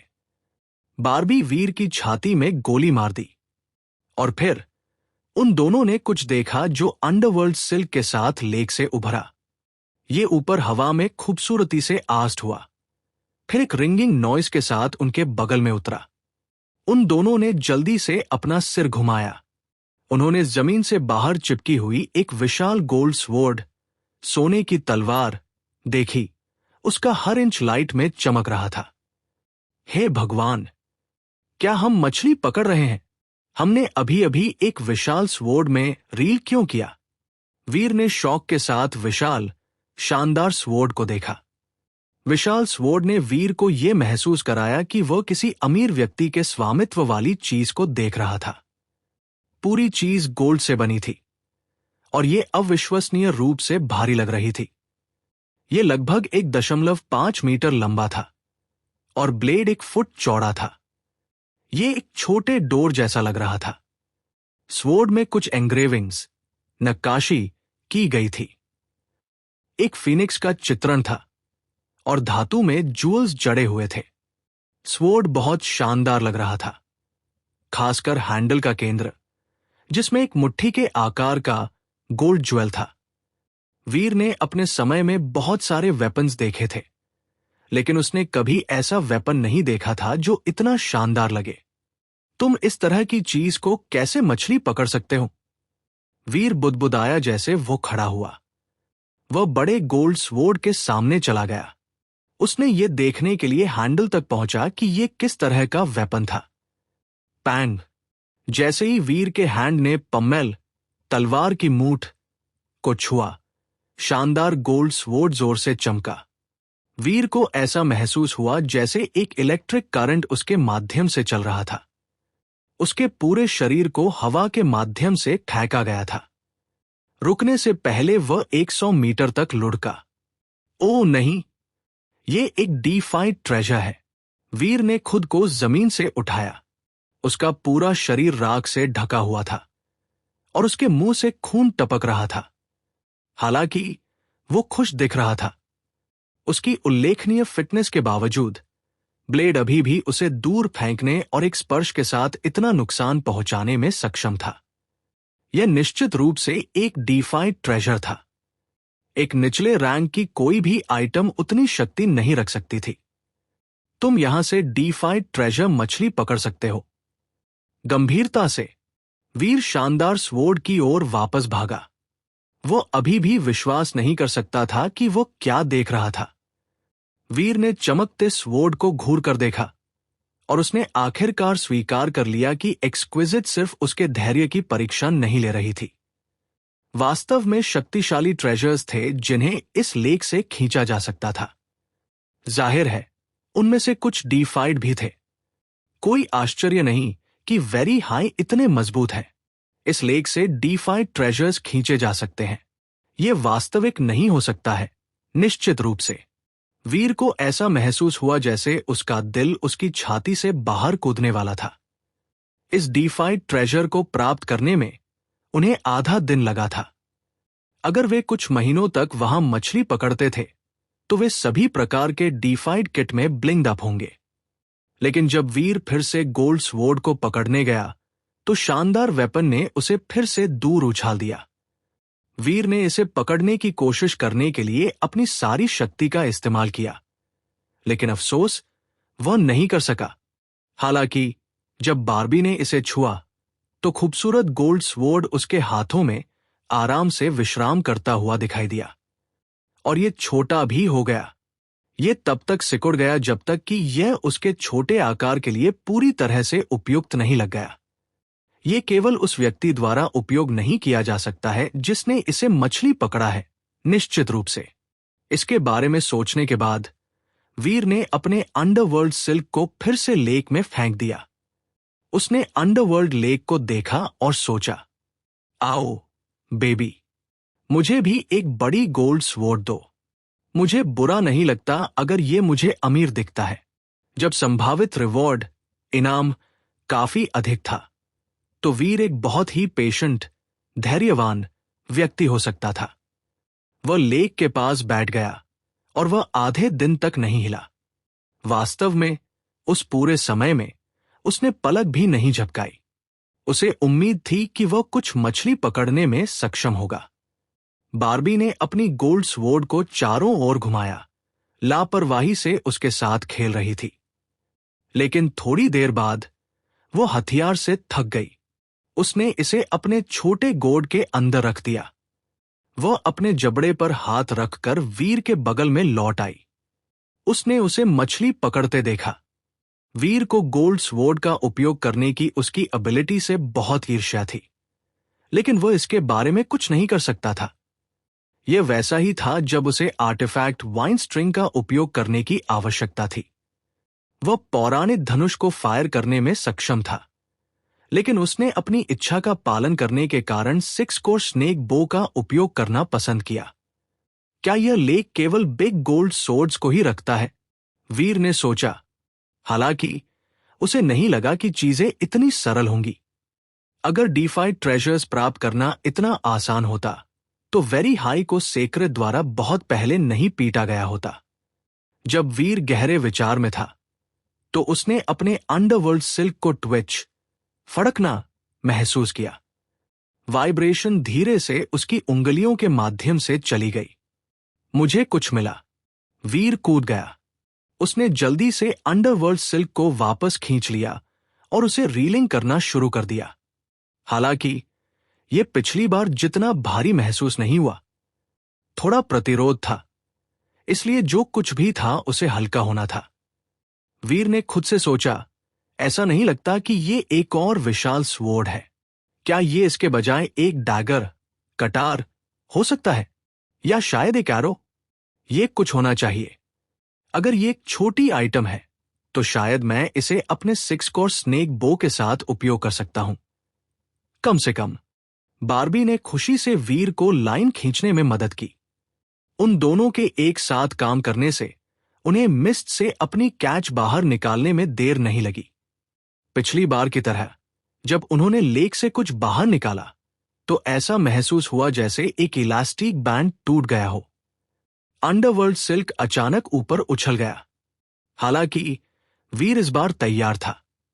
वो मजबूती से खड़ा था और गिरा नहीं। उसने इस बार अंडरवर्ल्ड सिल्क से जुड़ी हुई चीज को घूर कर देखा। ये क्या है? वीर ने लाइन के अंत में येलोइश पेपर का एक पुराना टुकड़ा देखा। उसने अपना हाथ बढ़ाया और पेपर को मुक्त कर दिया। जब वह इसे अपने चेहरे के करीब लाया तो उसने पुष्टि की कि पेपर का टुकड़ा बिल्कुल वैसा ही था जैसा वह दिखता था। यह अंडरवर्ल्ड लेक बहुत अजीब है। मैं पेपर को कैसे मछली पकड़ सकता हूं? वीर ने पुराने झुर्रीदार पेपर को खोला। उसने देखा कि उस पर एक ड्राइंग थी। इसे देखकर वीर लगभग बहुत सारा खून खांस गया। उसने जल्दी से इसे बंद कर दिया और बाबी के सिर को दूर धकेल दिया। वह उसे इलस्ट्रेशन, चित्रण नहीं देखने देने वाला था। ये क्या है? ये क्या है? मैंने पोन क्यों मछली पकड़ लिया? वीर ने निराश महसूस किया। बार्बी ने एक डीफाइड जेनोजेनिक ट्रेजर मछली पकड़ा था, जबकि वीर ने एक पोर्नोग्राफिक इमेज बाहर खींचा था। उसे स्वीकार करना पड़ा, यह बहुत सुंदर था। उसने इसे केवल एक बार देखा, लेकिन उसकी नाक से लगभग खून बह गया। ऐसा लगता है कि जो कुछ भी मछली पकड़ा जा सकता है वो फिक्स्ड, निश्चित नहीं है। अगर लोग सिर्फ रैंडमली डीफाइड ट्रेजर्स मछली पकड़ सकते थे तो वेरी हाई बहुत अमीर होंगे। वीर ने सोचा कि इसकी उम्मीद थी, लेकिन अगर डीफाइड ट्रेजर मछली पकड़ने का अभी भी एक मौका था तो वीर इस अवसर को छोड़ने वाला नहीं था। इसलिए उसने अंडरवर्ल्ड सिल्क को नीचे कर दिया और धैर्यपूर्वक इंतजार करने के लिए वापस चला गया। इस बार लाइन को फिर से ट्विच होने से पहले बहुत कम समय लगा। अंडरवर्ल्ड सिल्क के हिलना शुरू होने पर केवल 1 घंटा हुआ था। वीर बहुत खुश था और उसने लाइन खींची। बार्बी मदद करने के लिए आई और इसलिए उन्होंने अपनी सबसे ताजी कैच को फिर से एक साथ रील्ड किया। जैसे ही वे दोनों काम करते थे, वीर ने प्रार्थना की, मुझे एक डीफाइड ट्रेजर दो, मुझे एक डीफाइड ट्रेजर दो। बो कुछ लेक से बाहर उड़ गया। जब वीर ने इसे स्पष्ट रूप से देखा तो उसका चेहरा लगभग ढह गया। यह पेपर की एक और शीट जैसा लग रहा था। यह पिछले वाले के समान लग रहा था जिसे वो ऊपर लाया था। वास्तव में जब वीर ने कैच को अपने हाथों में लिया तो यह वही पुराना येलो पेपर था। उसने बार्बी के सिर को पकड़ा और उसे दूर कर दिया। उसने पेपर की पुरानी शीट को खोला ताकि एक और पोर्नोग्राफिक इमेज प्रकट हो सके, लेकिन यह पिछले वाले से अलग था। चित्रित लोग पहले जैसे ही थे, लेकिन वे एक अलग पोजीशन में चीजें कर रहे थे। हे भगवान, क्या यह पूरी चीज एक कॉमिक है? वीर ने निराश महसूस किया। डैड, मैं भी मछली पकड़ना चाहती हूं। बार्बी ने वीर को देखते हुए कहा। जरूर, यह कोशिश करने की तुम्हारी बारी हो सकती है। वीर ने अंडरवर्ल्ड सिल्क को नीचे रखने के बाद उसने इसे बार्बी को दे दिया। बार्बी ने उसे एक खुश ग्रिन दिया। उसने सिल्क लिया और लेक के किनारे बैठ गई।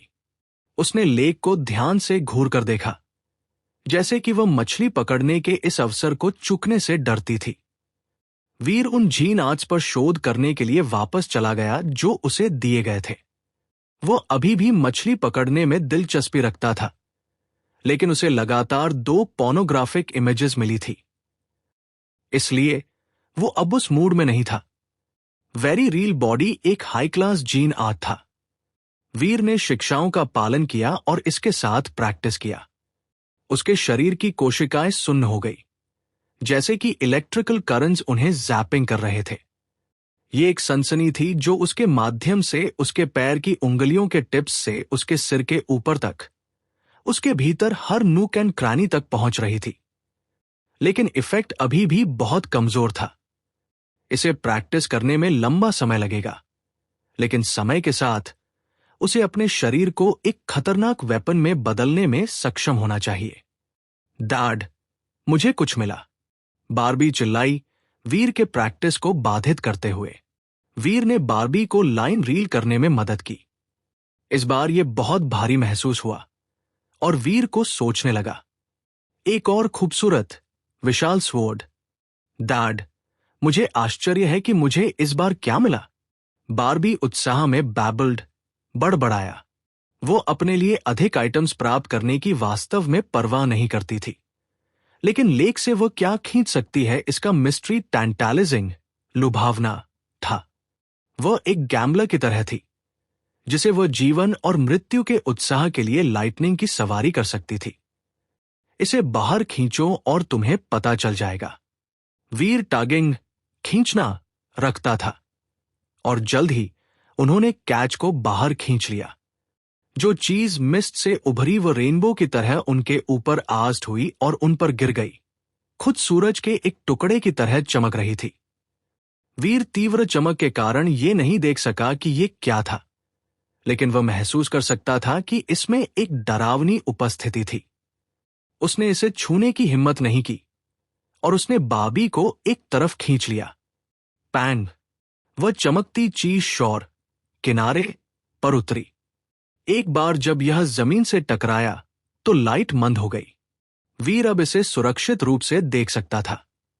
उसने पाया कि आइटम उतना बड़ा नहीं था जितना उसने शुरू में सोचा था। यह वास्तव में बल्कि छोटा था। यह एक रेनबो की तरह घुमावदार था और इसके भीतर सन, मून और स्टार के आकार के 3 जेम्स जड़े हुए थे। यह बहुत सुंदर लग रहा था। ये क्या है? वीर ने पूछा। उसकी आवाज भ्रमित थी। ये एक खूबसूरत हेयर क्लिप, बालों की क्लिप। बार्बी ने खुशी से आइटम उठाया और अपने बालों में डाल दिया। वो मुड़ी, वीर को देखा और पूछा, डैड, क्या ये अच्छा लग रहा है? हाँ, ये बहुत अच्छा लग रहा है, वीर ने हेयर क्लिप को घूरते हुए कहा। एक हेयर क्लिप?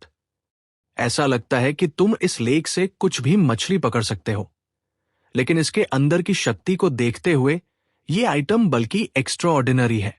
इस लेक से भव्य ट्रेजर्स प्राप्त करना बल्कि आसान लगता है। वीर बहुत टेम्प्टेड, लुभाया था। उसने बार्बी से कहा, बार्बी, हम बारी बारी से मछली पकड़ने के बारे में क्या सोचते हैं? बार्बी को एक खूबसूरत हेयर क्लिप मिली थी। वो बहुत खुश थी। उसने सिर हिलाया और वीर को अंडरवर्ल्ड सिल्क दिया। वीर ने फिर से मछली पकड़ना शुरू कर दिया और उसने बार्बी के साथ बारी बारी से लिया। उन दोनों ने मछली पकड़ते समय काफी रकस, शोरगुल मचाया। बाहर आओ, मुझे एक ट्रेजर दो, वीर चिल्ला रहा था। येलो पेपर का एक टुकड़ा लेक से उड़कर आया। आह, ये क्या है? ये बहुत सुंदर लग रहा है, बार्बी की आवाज ने कहा। येलो पेपर का एक टुकड़ा। बार्बी की उत्साहित आवाज। येलो पेपर का एक टुकड़ा। बार्बी की उत्साहित आवाज। वही प्रक्रिया अंडरवर्ल्ड लेक के किनारों पर बार बार दोहराई गई। वीर ने पीले कागजों के मोटे ढेर को देखा जो उसने जमा किया था। वह रोना चाहता था। उसने पिछले कुछ दिनों में जो पोर्नोग्राफिक पिक्चर्स पकड़ी थी, वे एक पूरी किताब बनाने के लिए पर्याप्त थी। पीले कागजों के अलावा वो कुछ भी पकड़ने में सक्षम नहीं था। ऐसा मत कहो, उसने खुद को याद दिलाया। ये तस्वीरें एक कॉमिक की तरह दिखती हैं। अगर बार्बी वहां नहीं होती तो वीर उन्हें और अधिक गहराई से जांचना पसंद करता। वीर ने बार्बी को देखा। मछली पकड़ने का उसका अनुभव बहुत अलग रहा था। वह सभी प्रकार की चीजें अर्जित करने में कामयाब रही थी। हालांकि वे सभी डीफाइड ट्रेजर्स नहीं थे। जो चीजें उसने एकत्र की थी, वे सभी वीर को मिले पीले कागजों से बेहतर थी। ऐसा लगता है कि हाल के दिनों में मेरा भाग्य बहुत अच्छा नहीं रहा है। शायद मुझे मिस्टर वाइट से मेरे भाग्य की गणना करने और मेरे भाग्य को बढ़ाने का एक तरीका खोजने के लिए कहना चाहिए। वीर ने सोचा, विभिन्न तरीकों पर विचार करते हुए, कि वो अपनी स्थिति में सुधार कर सकता है। जैसे ही बार्बी की मछली पकड़ने की बारी थी, छोटी जेड फिगर ने प्रतिक्रिया दी। वीर ने जल्दी से बार्बी को दूर खींचा और खुद झील के किनारे बैठ गया, मछली पकड़ने के बीच में होने का नाटक करते हुए। ज्यादा देर बाद नहीं, एक्सक्विजिट ने वहां टेलीपोर्टेड किया। एक्सक्विजिट वीर की ओर चली गई और उसे देखा। उसने वीर के बगल में कुछ भी नहीं देखा और उसने कहा, चिंता मत करो, अंडरवर्ल्ड लेक अक्सर ऐसा ही होता है। कभी कभी कुछ पाने में कुछ दिन लग सकते हैं, अन्य समय में इसमें सप्ताह लग सकते हैं। मैंने तुम्हें यहां तुम्हारी किस्मत का परीक्षण करने और तुम्हें जीन आर्ट्स का प्रैक्टिस करने के लिए कुछ समय देने के लिए कहा। वीर चौंक गया। एक्सक्विजिट को सुनकर ऐसा लगा जैसे कुछ मछली पकड़ने में कई दिन लगने वाले थे, लेकिन उसे हमेशा आधे दिन में कुछ मिल गया था, अधिकतम। उन दोनों को कुछ मछली पकड़ने में सबसे कम समय आधा घंटा लगा था। औसत, अगर उसे अनुमान लगाना था, तो 2 से 3 घंटे था। वीर उन पीले कागजों को एक्सक्विजिट को दिखाने के तरीके के बारे में सोचने की कोशिश कर रहा था, लेकिन अब उसे ऐसा नहीं करना पड़ा। ऐसा लगता है कि यहां कोई रिसोर्सेज नहीं है जिनका मैं प्रैक्टिस के लिए उपयोग कर सकता हूं। वीर ने एक्सक्विजिट को देखते हुए कहा, अंडरवर्ल्ड लेक जादुई था, लेकिन वह यहां नहीं रह सकता था अगर वह केवल ओल्ड पीसेज ऑफ पेपर बाहर खींच रहा था। वह जेनोजेनिक्स को मारना पसंद करेगा। अभी कुछ भी जल्दी मत करो। हाल ही में मेरी छोटी बहन को मेरी मदद की जरूरत पड़ी है। मेरे पास तुम्हें शिकार पर ले जाने का समय नहीं है, तो यहां प्रैक्टिस करना जारी रखो। अगर तुम्हारे पास पर्याप्त भाग्य है तो हो सकता है कि अंडरवर्ल्ड लेक तुम्हें एक सुखद आश्चर्य दे। एक्सक्विजिट ने मुस्कान के साथ कहा। वीर सिर्फ चीजों की कल्पना कर रहा होगा, लेकिन उसने देखा कि जब उसने उससे बात की, भले ही वह अभी भी रिजर्व थी, उसने अधिक से अधिक मुस्कुराना शुरू कर दिया। वो पहले जैसी नहीं थी। एक आश्चर्य था, लेकिन आश्चर्य इतना बड़ा था, मुझे यकीन नहीं था कि इसे कैसे लेना है। वीर ने खुद से सोचा। वीर के साथ एक संक्षिप्त बातचीत के बाद एक्सक्विजिट जल्दी से चली गई। उसने वीर के लिए रहने के लिए कुछ आइटम्स पीछे छोड़ दिए और उसने उसे जीन फ्लूइड की वायल्स भी प्रदान की।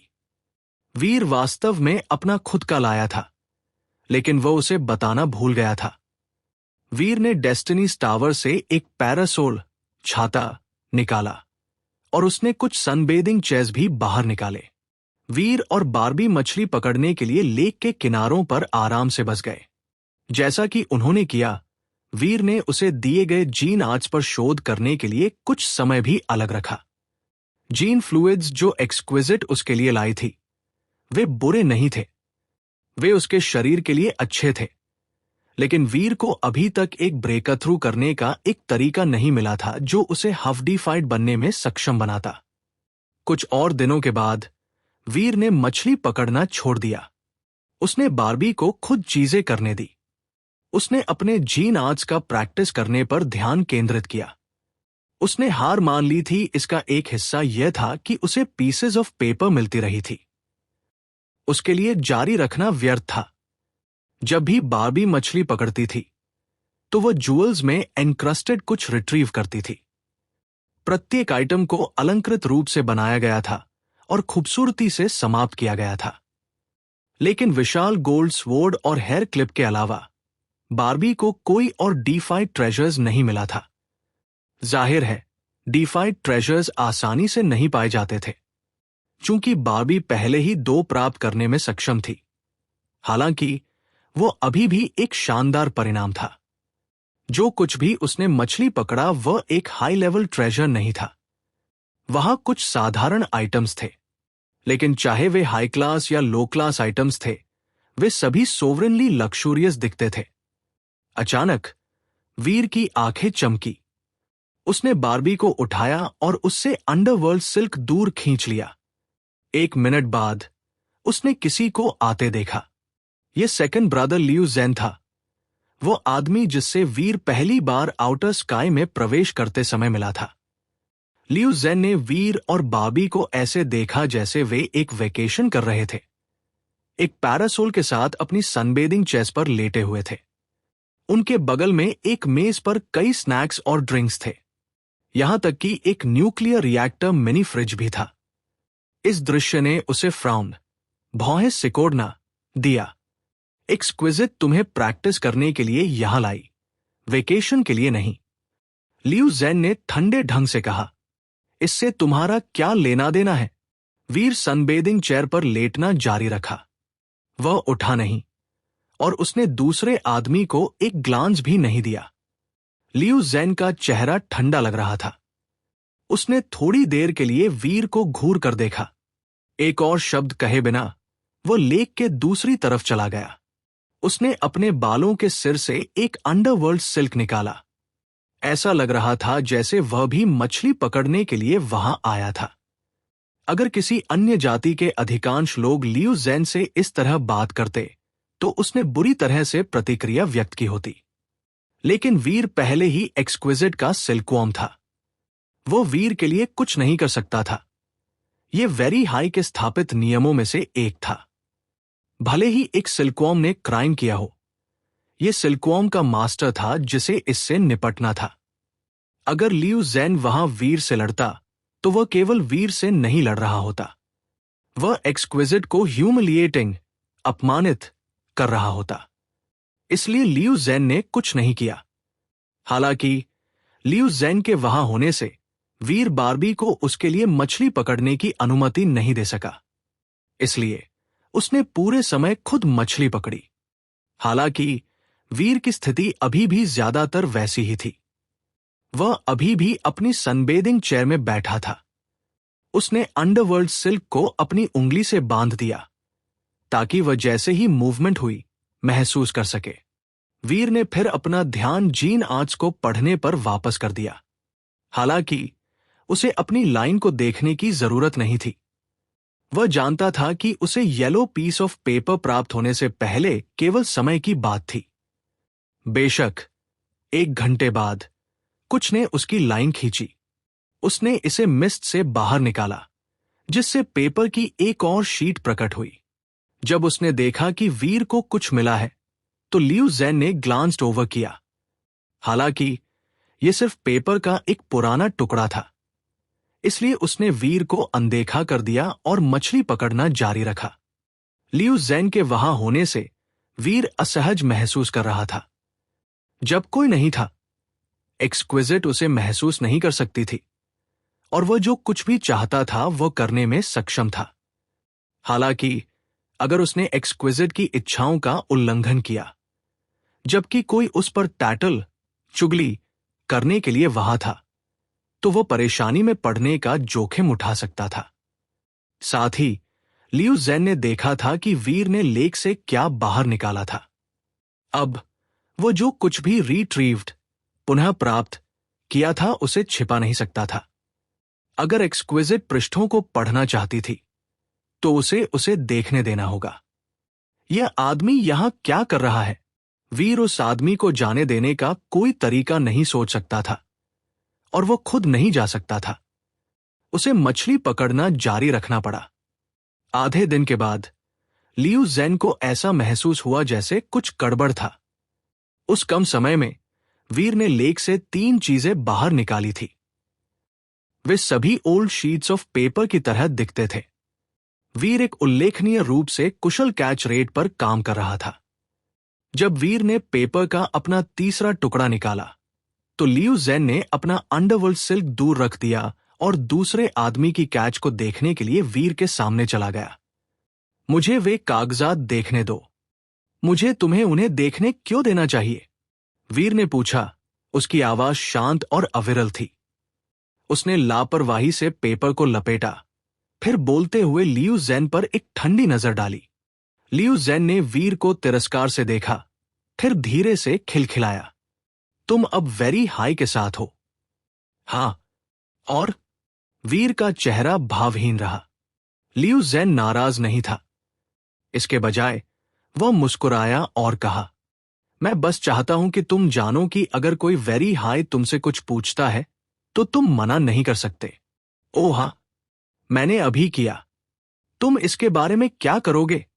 वीर ने कहा। वीर ने सोचा कि लियू ज़ेन उससे लड़ने जा रहा है, लेकिन ऐसा नहीं लगा कि लियू ज़ेन इतनी दूर जाएगा। वह बस वीर को शांत ढंग से घूरता रहा और फिर उसके माथे में तीसरी आंख खुल गई। उसकी काली और सफेद पुतलियां एकता ची यिन यांग सिंबल की तरह दिखती थी। वह काला और सफेद सिंबल घूमना शुरू हो गया। ऐसा लगा जैसे उसके भीतर कुछ अदृश्य प्रकाश उबल रहा था। Image of a tai chi yin yang symbol. उसकी दृष्टि अब ऐसी लग रही थी जैसे वो सब कुछ देख सकती है, और इसने वीर को भौहें सिकोड़ने पर मजबूर कर दिया। लियू ज़ेन ने वीर के पीले पीस ऑफ पेपर में देखा। एक तिरस्कारपूर्ण अभिव्यक्ति के साथ उसने कहा, मैंने सोचा था कि तुमने कुछ अच्छा खींचा है, लेकिन यह सिर्फ एक पोर्नोग्राफिक पिक्चर है। मैंने तुम्हें ज्यादा आंका, स्पष्ट रूप से। उसके बाद लियू ज़ेन ने वीर को अनदेखा करना शुरू कर दिया। वह अपने मछली पकड़ने की जगह पर लौट आया और कार्य के साथ जारी रहा। यह एक संयोग था। लियू ज़ेन वहां बैठ गया और थोड़ी देर के लिए मछली पकड़ा, लेकिन बाद में उसका अंडरवर्ल्ड सिल्क हिलना शुरू हो गया। ये बहुत जोर से हिल गया और ऐसा लगा जैसे दूसरी तरफ कुछ बड़ा था। पैंग! डूबे हुए दुश्मन से जूझने के 10 मिनट के बाद लियू जेन मिस्ट के नीचे से एक आइटम बाहर निकालने में सफल रहा। ऑब्जेक्ट ठीक उसी से बाहर उछल गया और शोर पर उतरा। वीर मदद नहीं कर सका, लेकिन इसे देखा। उसने एक बड़ी गोल्ड स्वॉर्ड देखी जो बार्बी ने रिट्रीव्ड की थी। हालांकि ये किनारों के आसपास बहुत खुरदरी लग रही थी। ऐसा भी लगा जैसे इसमें जूल्स की कमी थी। ये सिर्फ एक बड़ी गोल्ड स्वॉर्ड थी जिसमें इसकी शानदार चीजें गायब थी। लियू जेन ने उत्साह के साथ बड़ी स्वॉर्ड को देखा। उसने खुद से बात की, कहा, गोल्ड स्लैश। क्या ये डीफाइड गोल्ड स्लैश है? 7th अंकल सही था। मेरी लक आखिरकार पलट गई है। उसने एक बेलगाम खुशी के साथ बड़ी गोल्ड स्वॉर्ड उठाई। वो अपनी नई कैच का बहुत शौकीन था और थोड़ी देर के लिए इसके साथ मजाक करने के बाद उसने मछली पकड़ने के अपने दिन को समाप्त करने का फैसला किया। उसने अपना अंडरवर्ल्ड सिल्क दूर रख दिया और अपने हाथ में गोल्डन स्वॉर्ड के साथ जाने लगा। जब वो वीर के पास से गुजरा तो लियू जेन ने उसे देखा। उसने ऐसा काम किया जैसे वो खुद से बात कर रहा था, लेकिन विषाक्त शब्द स्पष्ट रूप से वीर को सुनने के लिए थे। ये वो लक है जो तुम्हें मुझसे अलग करती है। तुम केवल उस बेकार और गंदी पोर्नोग्राफी को मछली पकड़ सकते हो, जबकि मैं डीफाइड ट्रेजर्स पाता हूं। वास्तव में तुम्हारी घटिया स्वॉर्ड एक डीफाइड ट्रेजर है, वीर ने हंसी के साथ कहा। तुम कितने इग्नोरेंट किड हो। गोल्ड स्लैश अंडरवर्ल्ड लेक से मछली पकड़ने के लिए एक ऑब्सिनली रेयर ट्रेजर है। यह डीफाइड है कम से कम।